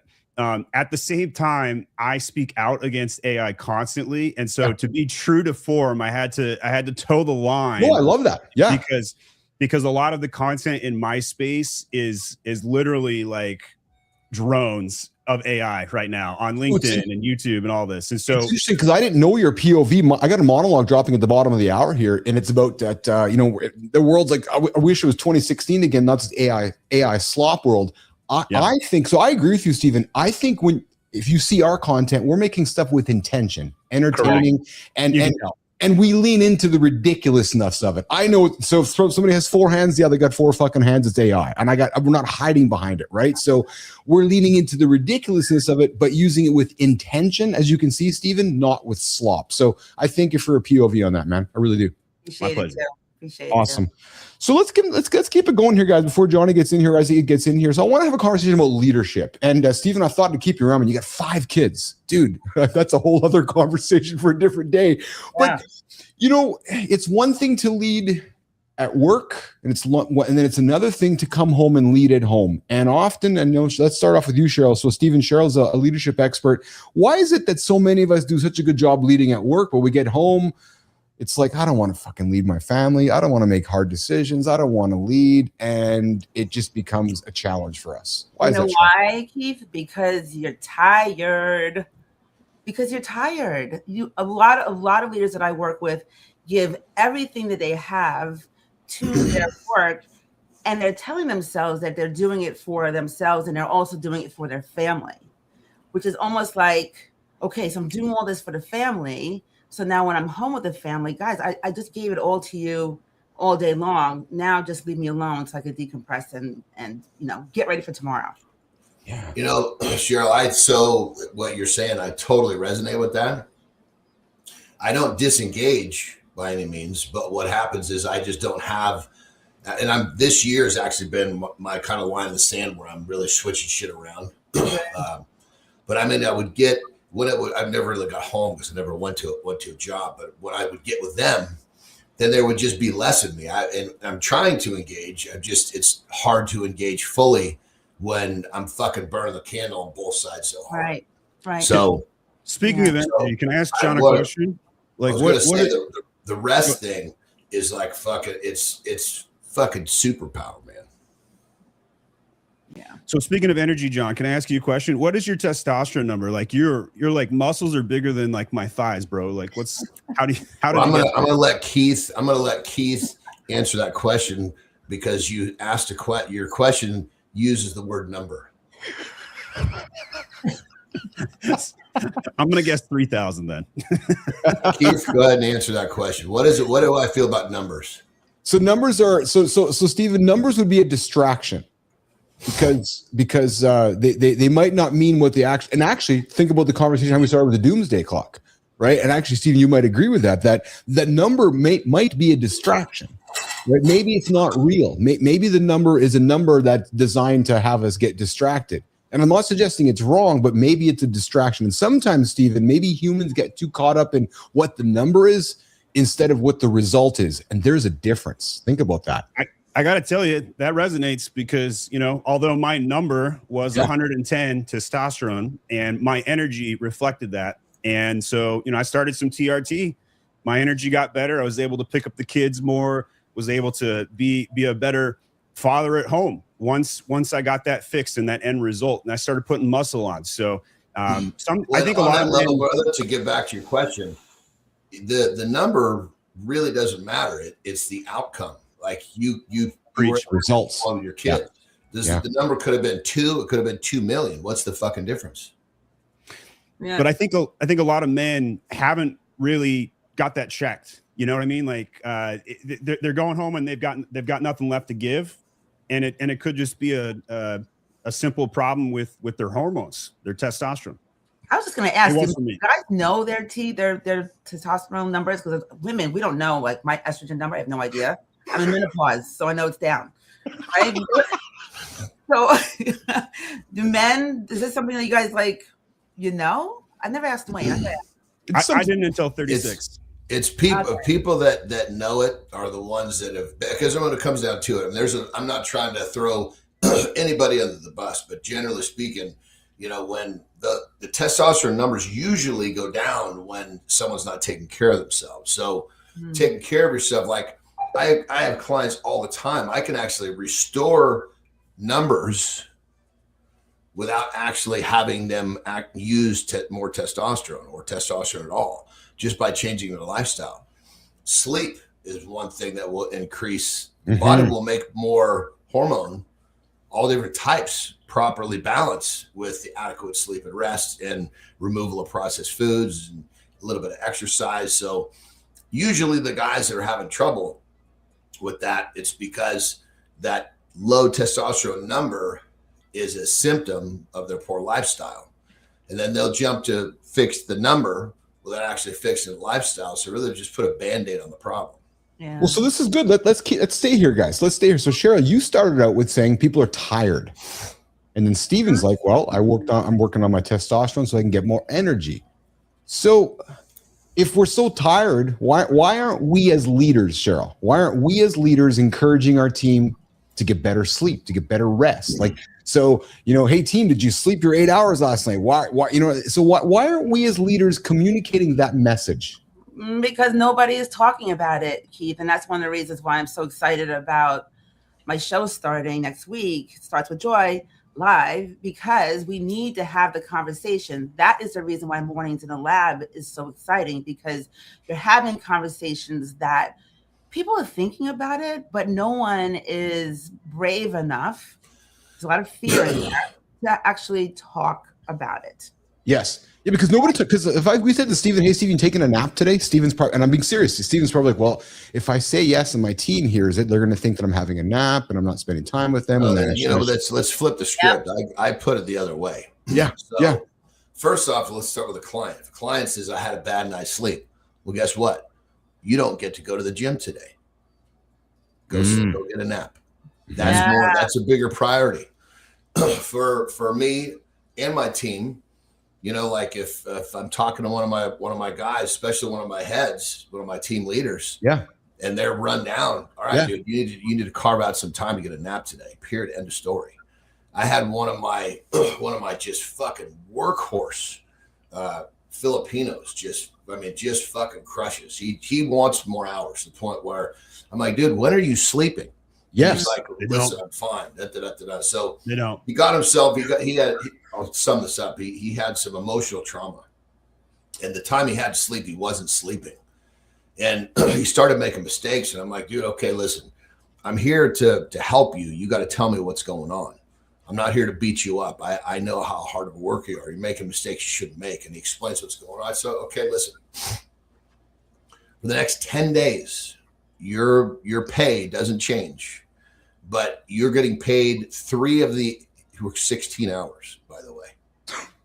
Yeah, and because he keeps taking work from others, like because they can shift around. You know what I mean? Yeah. It's like his choice. I said, look, dude, 3 hours a day, you're getting paid to sleep.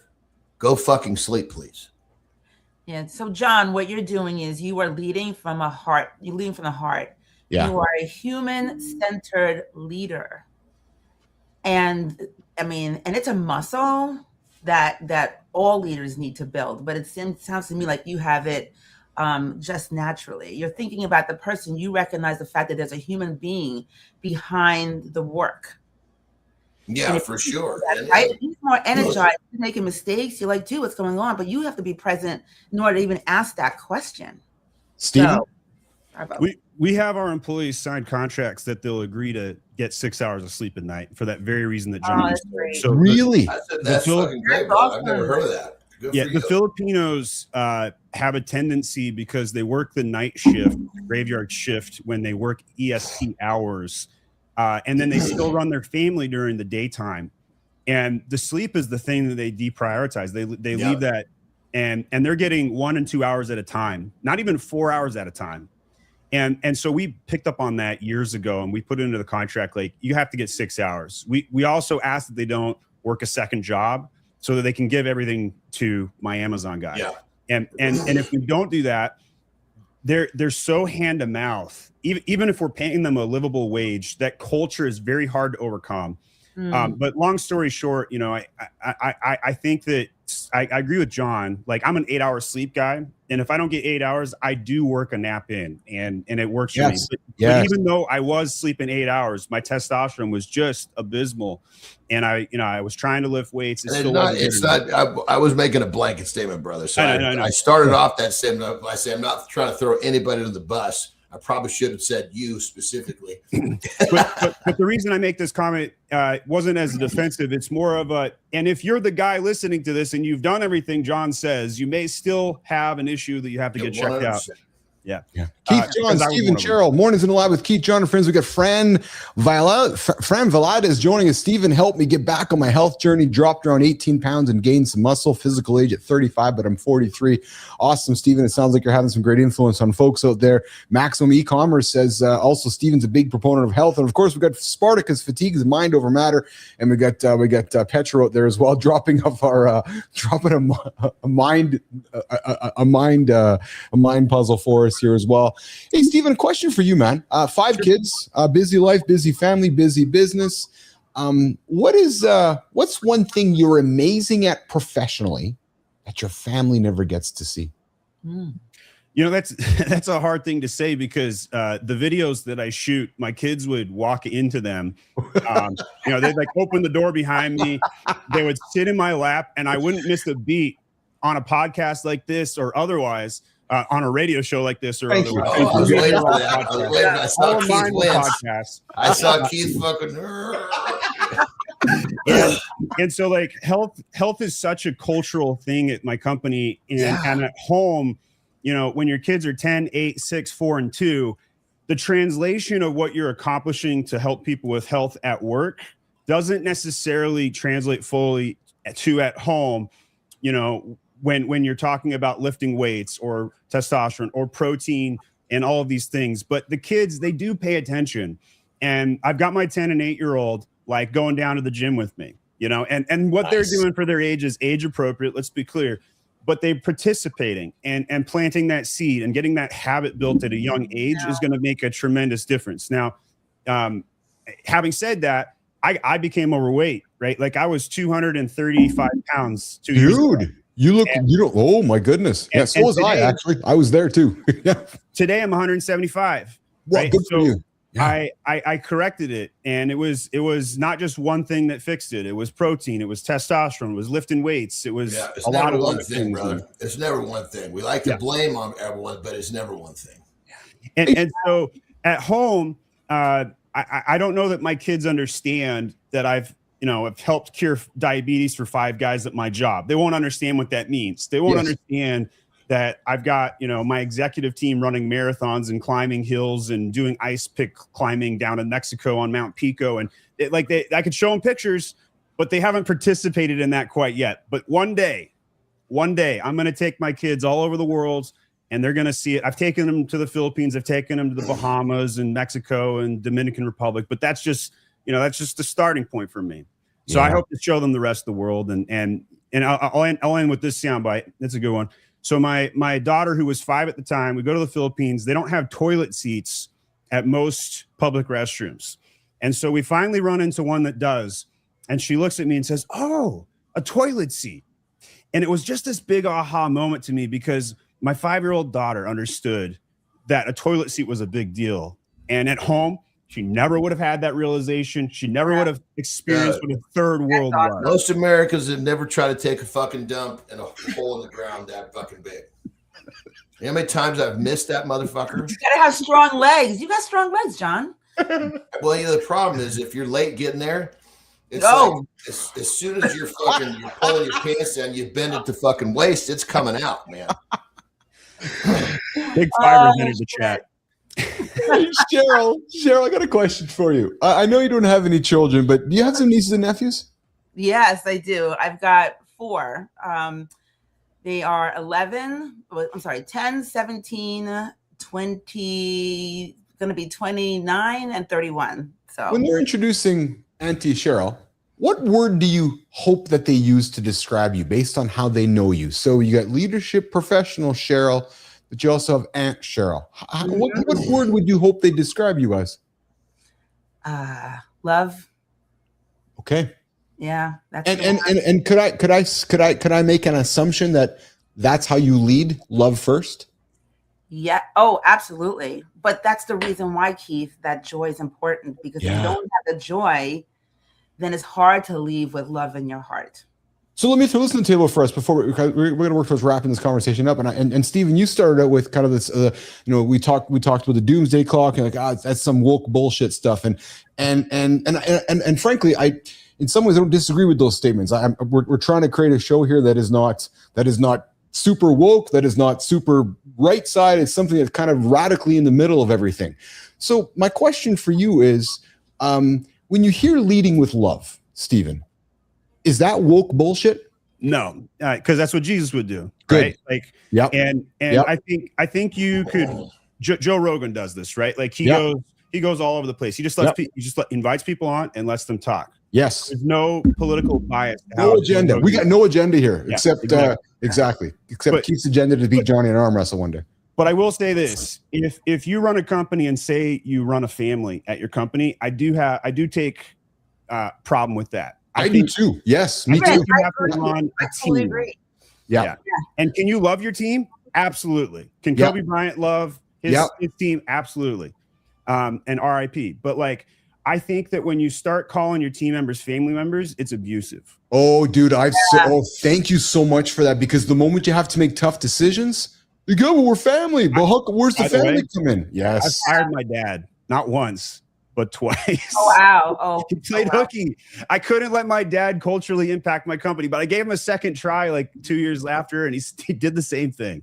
Wow. You fire a guy for one thing, they're going to do it again. You can't let him come back. That is very, very true. It's funny because last company that I worked at before I escaped corporate, a big time leader, really someone that we all love and respect, was let go. And one of the folks on my team was really, really pissed off about it. And he's like, I thought we were a family.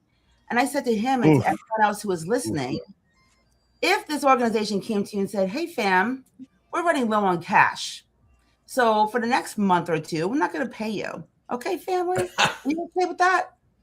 Would you want to work with a company that's not going to pay you? And he's like, no, of course not. I said, you're not family. You're not family. Our local sports teams. What's that, Johnny? Sorry, go ahead. What's that, John? I prefer the title as team. Me too. Yeah. Because as a team, we can bleed together. Yes. We can kick ass together. We share what we go through. But the leader is the one that always ends up with the short end of the stick, because that's what the team needs to know, that the captain, so to speak, will be the one that truly the buck stops there. And if they don't believe that, the team is not going to be performing at the highest level. Yeah. Jocko extreme ownership. Yes. Well said when you said abusive, because you're right. And that term gets so misused. Our local professional sports team keeps calling themselves a family, and I wince every time. Because I think when you're a family, you also you also might limit your potential, because tough decisions might not be made, because the family gets caught. I think that's kind of a work. When ownership does that, they're trying to get something out of a player they wouldn't get. If they fucking use another term. I love that you use the word, because I think you're absolutely right, Aaron. It's exactly a work, right? Because you're using that word to psychologically massage Cheryl that, you're in the family, you're in the family, you're in the family. And the moment that Steven shows up and he's better than Cheryl, sorry, Cheryl, see you later. Love you, but bye. Yeah, exactly. Yeah. Yeah. Hey, we're wrapping up in the last few minutes here. Cheryl, I'm going to ask you to stick around after Stephen and John goes. But before we do that, Cheryl, you got a show coming up. Yes, I do. What's it all about? It's all about joy. So we are going to be talking about leading from that place, that foundational place of joy, not just joy in your heart and not the fluffy joy to the world type, but we're going to be having conversations about imposter syndrome. I'm thinking, I got to catch that trailer you were talking about earlier, Keith, about Marvel and Simon. I need to catch that. So we're talking about imposter syndrome. We're talking about leadership, of course, well-being, boundaries, identity, anything and everything, real leaders, real talk. And it's going to be live, which is the only way to have a conversation. Absolutely. Nope. We're not doing joy today. Not on my watch. We are. Joy is not fluff. It's how leaders stay steady under pressure. Steady is nice, but does it work when life is loud and bills are real? Yes. Joy keeps you from leaking stress onto the people you care about. So like discipline. With feelings. Great. I hate how true that sounds. CB, even you felt that. Nation, we're kicking off It Starts With Joy live next week. Cheryl, tell them what to expect. Okay. Hold on, Cheryl. I gotta say, I'm ready to cry. That's awesome. That's awesome. We're making that stuff for Cheryl. Johnny. They started off your first AI person in the closet. Ours were fucking, ours were not. I mean, it was the worst fucking cover up on the planet. Two fucking dudes showing up asking to fucking, they want a dog together. Next thing you know, yesterday, one of them were talking about fucking elephant penises and they just couldn't get the fucking goddamn grin off their faces. It was unbelievable. It's just, he's clearly, you might have a shot. He might actually never come out. God. Oh my God. So Beatrice, that is my inner critic. Her name is Beatrice. She's the elephant in the room, but the elephant is in my head and she stomps around. And the other handsome gentleman is Atlas. He's the cool, calm, steady one who understands what it really means to see lead. with a name like Atlas. I'm having a freaking out-of-body experience right now. Keith, Melissa, what the hell? You guys went into my brain and pulled it out. I'm gonna Good. We put her on the spot. We made her happy. Hey, before we go, everybody quickly. So I got the 5-kid guy here. Hey, 5-kid guy. Could you imagine if we were quoting these public service announcements in 2026? Run this video, Jimmy. Check this out. Johnny, Cheryl, we grew up with this. Watch this. Okay.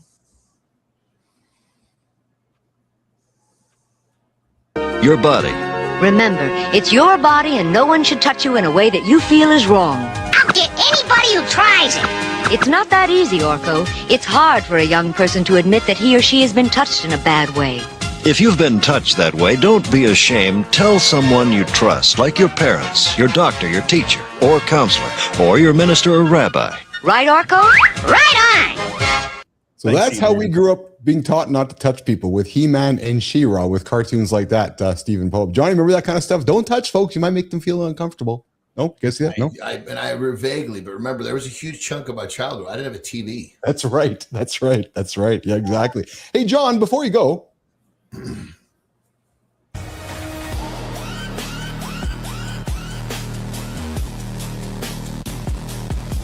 John, before you go, this clip's everywhere. Guys dancing, somebody slaps a fake 70% stat, rage bait, not research.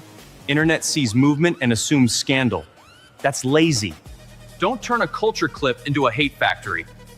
Frankie, demonstrate. No words, just vibes. This is a dance, not a confession. Keep it clean. Men dance together at men-only events. That can be normal. A clip is not identity. Don't project a story. John, I love your smile, but it's not what you think with me and Sterling. Nope.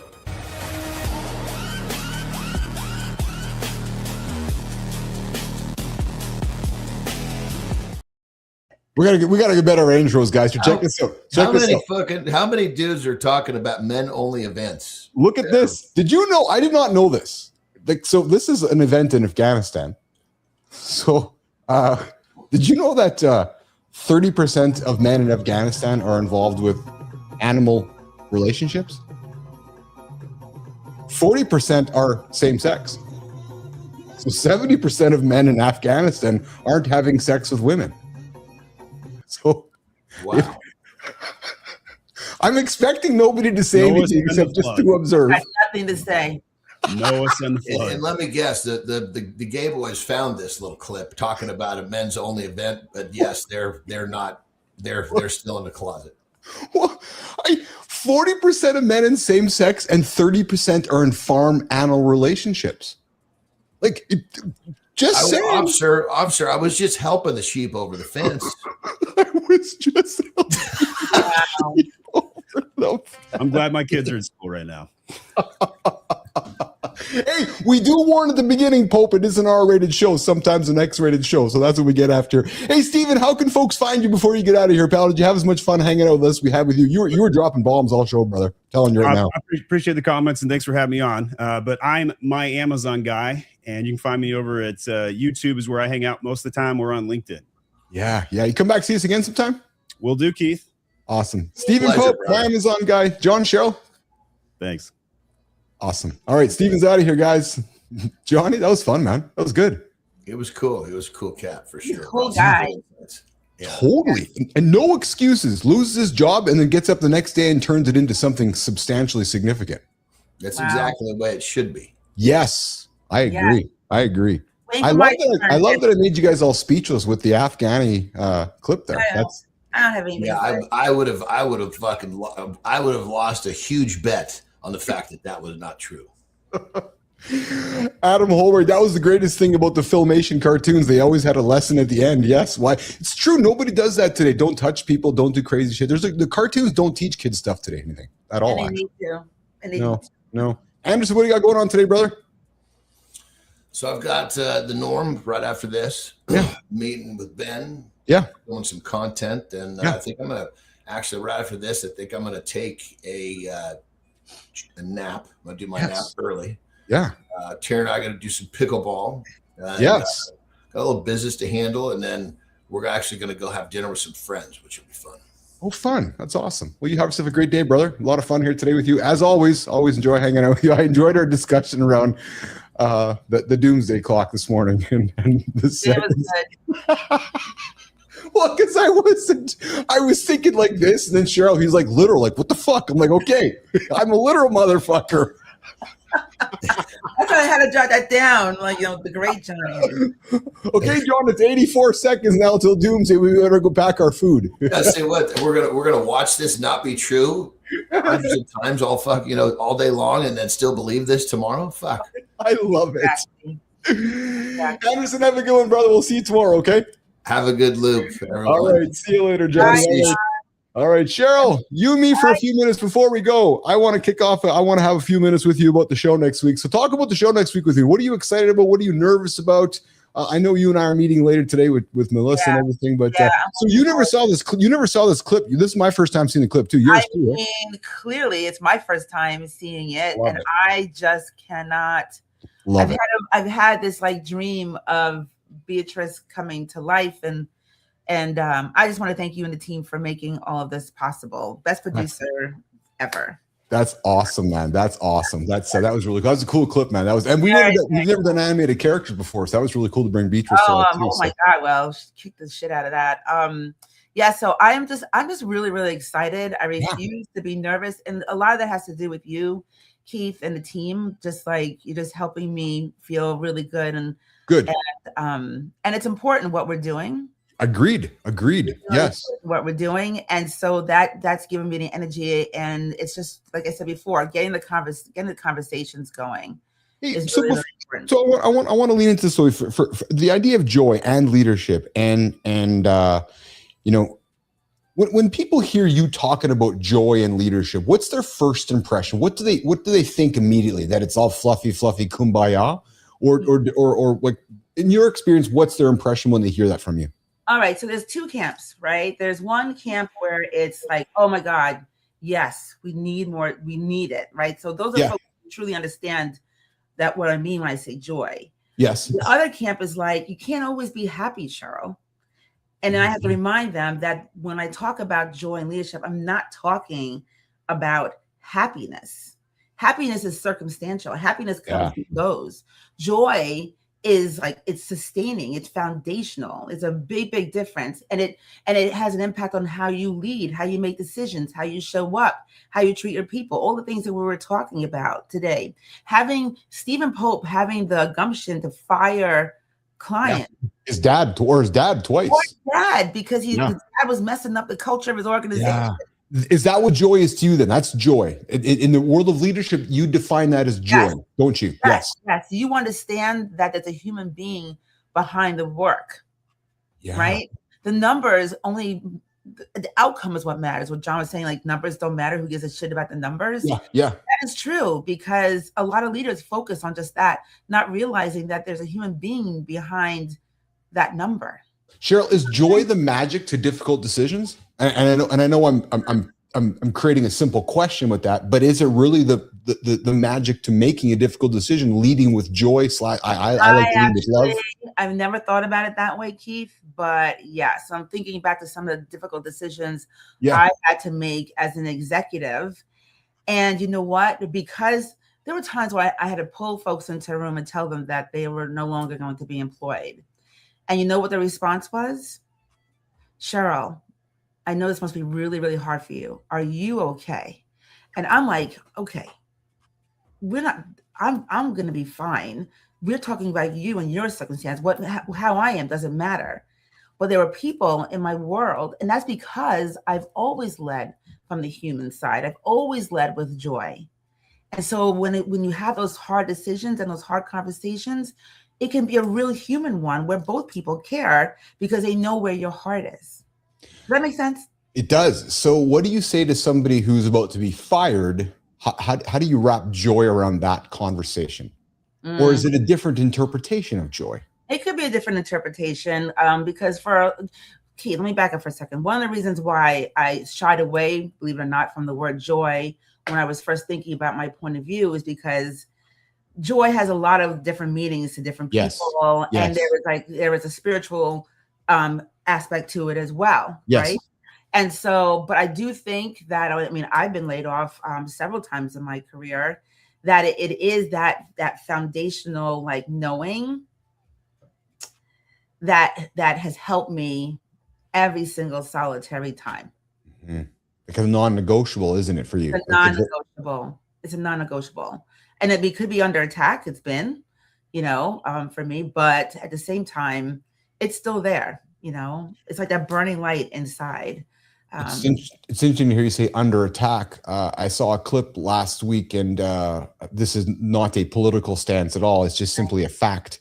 I saw a very powerful leadership clip, and we've all seen it 1,000 times.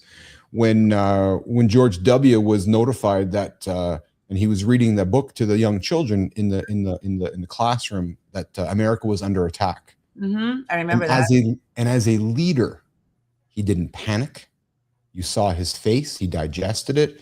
And I don't know if I'd want to weave joy into that, but there's a strong leadership lesson in that moment, that 60-second, 70-second moment of, America is under attack, and to see him be in front of those children, and then to see him exit the room. And again, this is purely leadership, not political, but the way I admired his ability to be in that state and to show calm. And to be a calm leader. Talk about that for a moment. Do you know exactly what I'm talking about? I remember that. That video. And, again, politics aside, some people made fun of the fact that, okay, the country's under attack and you're still sitting there with a bunch of kids reading a storybook. About a goat. Yeah. Right. Yeah. About the goat. Right. Yes. I didn't remember that. But at the same time, what was he supposed to do? Jump up and scream and run and run out? Look, as a leader, there are times when you get news. Like, the day that I let some folks go wasn't the day I found out that I had to let folks go, right? So you get information that as a leader you have to hold on to until it's time for you to put action in place and do what you need to do. And having to look at people and have conversations straight and still, again, come from that human place. It is not easy to do. I thought that was a really wonderful example of responding instead of reacting. Dwayne and I were just talking about that this morning, the importance, because you were talking about that, how John taught you that, right? About being able to respond and not react. Yes. Because your reactions are not, later you're probably going to regret those reactions. Well, because the reactions come from emotion, right? So again, that's why I wanted to lead it back to joy, because we often will think of joy with emotion when that's not what and that's why I wanted to lead it back, because that's not what we're talking about. We're talking about the joy of a decision, the joy of how somebody feels. It's the joy of leading, and you can interpret that in many ways, because leading has its ups and its downs. But if we can find joy as the red thread, I'm going to think that you're going to be pretty good.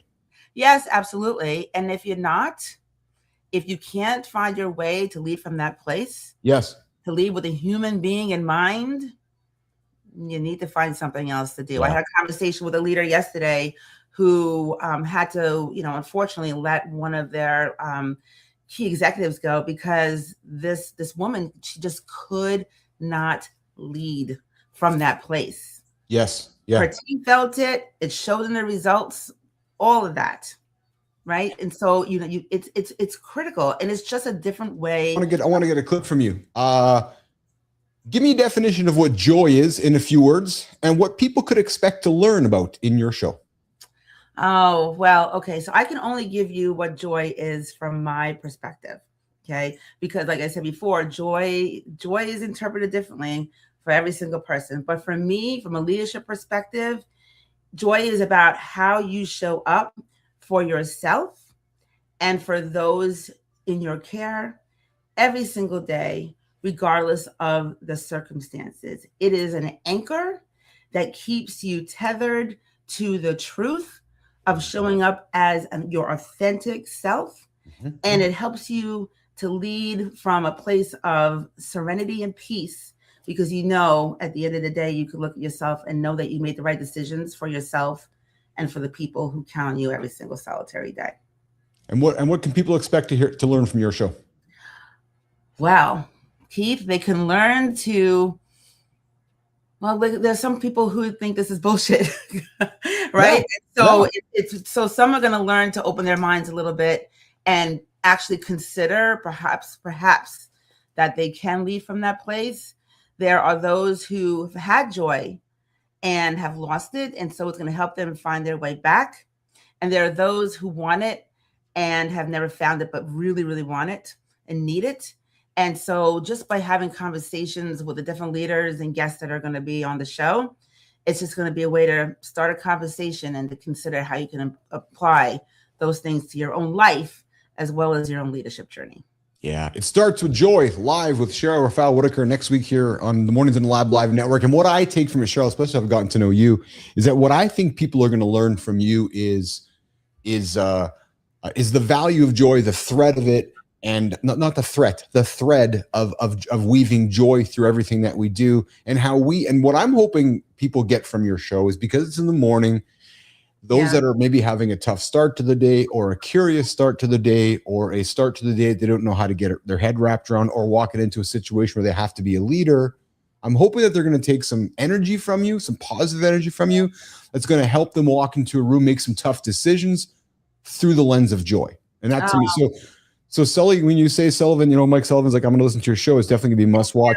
That to me is what I'm going to get out of it, which is, if I'm a leader, I want to know that I'm going to be able to walk into a meeting that day and feel like I'm getting something out of you, which is this idea that, okay, I have the courage now to go make a tough decision. Oh, I appreciate that so much, Keith. Thank you so much for believing in me and my message, and for the opportunity to bring some joy every week. Awesome. Cheryl Rafael Whitaker, love hanging out with you, kid. It starts with Joy Live, February 4th, right? February 4th. Yep. Yes, 2026. I had the 6 mixed up because we're in the year 2026, and I know.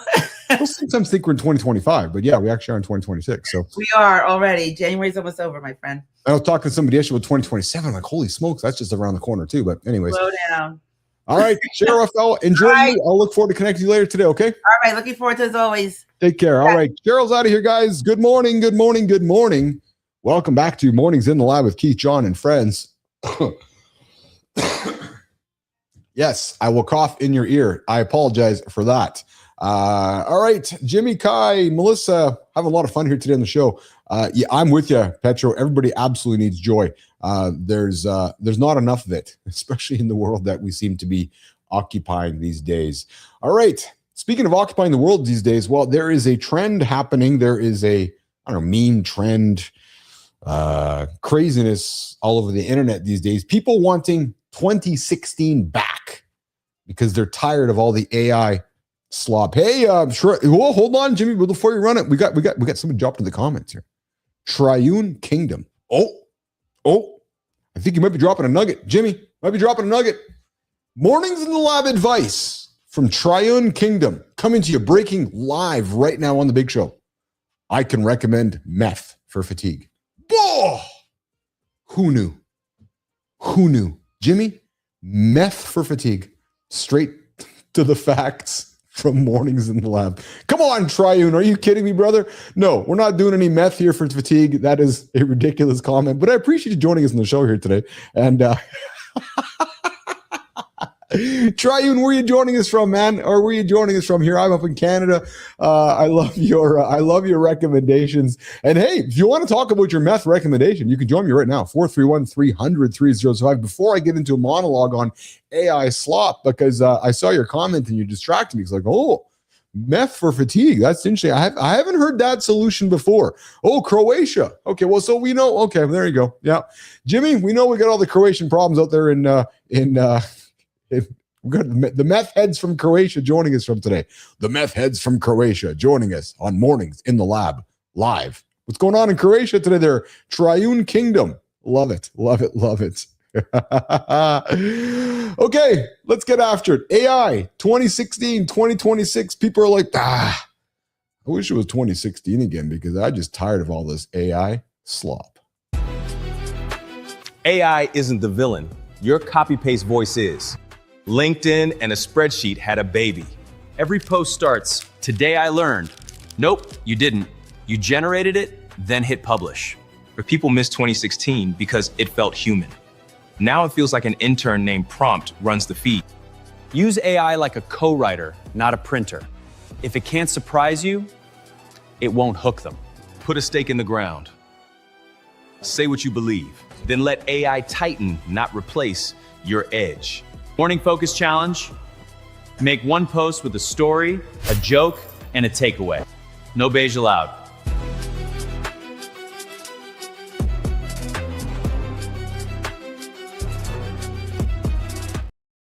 All right. So I keep hearing people say, it seems to be all over the place these days. Everyone wants 2016 back because they're tired of AI. Here's my answer for you. No, stop. That's not it. Nope. I don't think we're all tired of AI. I think we're tired of being attacked by content that looks like it was made by a toaster. Think about that. Let's call it what it is. People don't hate AI, they hate the slop. And there is a lot of slop. And we're hating the internet these days because it's just turning it into a buffet of 10 ways to be confident. Here's the mindset shift. You're one decision away. And it's all written in that same dead, sloppy, corporate, motivational, inauthentic voice. You know the voice. You've seen it. We've actually made fun of it often on this show. It's like that LinkedIn self-help book had a baby. And the baby was raised by Stephen Pope, a spreadsheet. And then every post is like, well, today I learned something powerful. No, you actually didn't. Probably you just generated it. You made it sound like you learned something something powerful. And there's a difference. You see, the real issue is this, and I'm observing it because I live in it 20 hours a day. AI didn't ruin the internet. No, lazy people did like the rest of society. AI just gave lazy people a megaphone or an LRAD. Yeah, what's an LRAD? Go watch the news. Long-range acoustic device. But you see, we're not watching creativity explode. No, we're watching mediocrity scale, and that is the difference. The slop around us is mediocrity, and it's being shoved in our faces like it's genius. It's not genius, you guys. No, it's loud, like the handsome chief's voice. It's the content equivalent of somebody waking up at 7 a.m. saying, hey, you want to hear just like 47 thought leadership posts I wrote in 8 minutes? Oh, hey, Jimmy, it's Miles Skilling. Hey, it's the Happy Gay Club. Yes, yes. No, Chad. No, Happy. We don't want to hear the 47 thought leadership posts you wrote in 8 minutes. No, we don't want you to blame the tool. But the tool, because the tool isn't the problem. Because, listen, let's face it, right? Hammers build houses. Or it can smash your thumb. Same tool. And some of you are out there just smashing thumbs, making AI-generated crap. And then writing a thread about resilience as if they are related. But that's the part that nobody wants to admit. Intentionally made content like we are doing here on the show, yeah, I'm going to pat myself on the back, is actually pretty damn entertaining and fantastic. It's useful. It's edited. It sounds like human with a pulse because we put emotion into it. But what makes people sick is the content that was never made. No, it was manufactured with no taste, no point of view, no risk, no story behind it, not even a life. Just beige, boring, sloppy content. You know what I'm talking about, Triune Kingdom? Yes, I did bring the pom-poms. And the audience knows.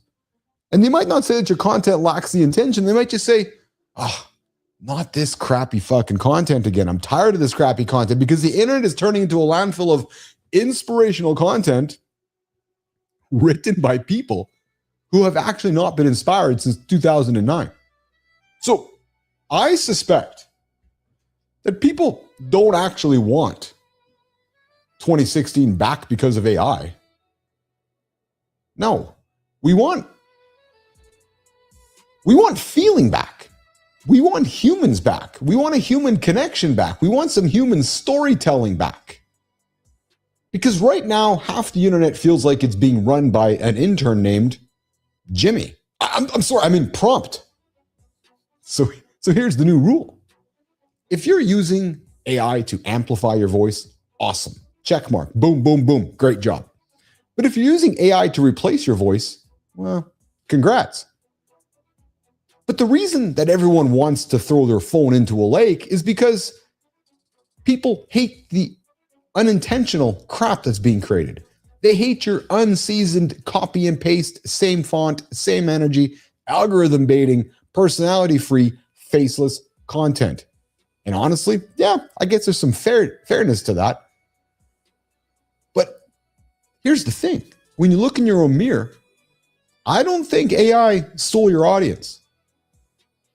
I think your lack of intention did. Quick question, Nation.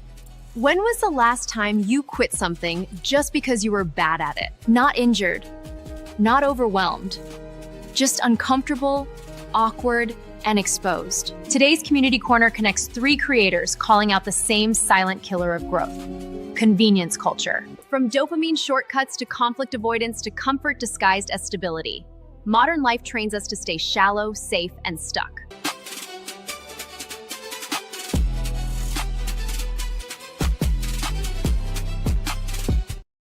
Hey guys, phone lines are open. Triune Kingdom, Miles Skillings. You want to have some happy chat, some gay chat? Come hang out with me, 431-300-3005. Hey, Maya, talked about people quitting because they're not good at things. Could you imagine if we all quit after we had sex for the first time because we weren't good at it? Like, well, that wasn't very good. I kind of sucked at it. And we all just didn't have sex anymore. Think about that for a second. So when we want to quit something that we're not good at it, that's actually the worst reason to quit. Think about that. Think about that for a quick second. Hey, we're going to start our journey through the Community Corner over on YouTube. The comfort trap that's quietly ruining you. LS Author drops a hard truth from the therapy chair. People are losing their tolerance for being beginners. Yeah. He argues that we built optimized lives for convenience, avoiding the discomfort of sucking. Yeah. The comfort of sucking at something long enough to grow. What?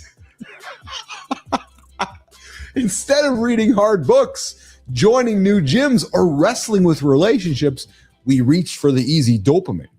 We look for the porn. We scroll. We look for the shortcuts. We look for the distractions. But you see, LS frames personal growth like tending an inner garden. It only develops through, oh, I love this, time under tension. Yeah, that time under tension thing comes from the gym, right? Skip the struggle. And you don't just stall progress, you lose that depth, that confidence, that self-knowledge. So the question is simple, you guys, but it's probably going to be uncomfortable, especially if you are a leader. What are you choosing right now that's comfortable over the character? Ask yourself that question. Because if you're choosing comfort over character, you might be choosing the wrong thing. All right, let's keep it going over on Substack. Stop swinging between nice and nuclear. Oh, are we going back to the doomsday clock, Jimmy? Is that where we're having this conversation? 85 seconds, or is it 2 minutes to midnight? Yeah. Well, you see, Irina Stanescu. Well, Irina says that, she explains that most people fall in one of two ways. Staying too soft for too long or coming in way too hot once frustration boils over. Both are going to kill that trust. But her solution is treating feedback like a dial, gradually turning up clarity and stakes instead of jumping from polite hints to scorched earth. You see, the skill lives in the middle, according to Irina, and it's moving deliberately from low to moderate intensity, holding people accountable without blowing up relationships. According to her, it's a reminder that real leadership, it isn't avoidance or aggression. It's actually, I love this, calibrated courage. But check it out. Irina is reframing over on Substack, swinging between nice and nuclear. All right, we're going to keep our journey on the community corner over on LinkedIn. If it feels easy, you're probably stuck. That is the truth. Ricky Blair's LinkedIn post cuts straight through the noise. Comfort isn't stability. No, it's repetition. And he argues that most people mistake feeling safe for actually progressing. We talked about it all show here today. It's easier to be safe than it is to be progress, right? When in reality, growth shows up when routines break. Egos take hits. We've heard the cliche, nothing changes until something changes. Yeah. Discomfort isn't a warning sign. It's often proof that you are expanding. So if everything feels smooth, predictable, and easy, you might just be maintaining who you already are, and you might not actually be moving forward. Because that growth, it's going to ask you to speak up before you're ready. And it's going to ask you to stay when leaving would be easier. And it's going to ask you to trade that familiarity for forward motion. Hey, Maya, how about you? Is that growth asking you to speak up before you're ready? Different platforms, same diagnosis. We're not burned out. We're under-challenged and avoiding the work. We're not stuck. We're just too comfortable to stay in the tension long enough to grow. Growth still works. It just charges interest in discomfort. Nation, if something feels awkward, tense, or unfinished right now, good. That might be the door you've been avoiding.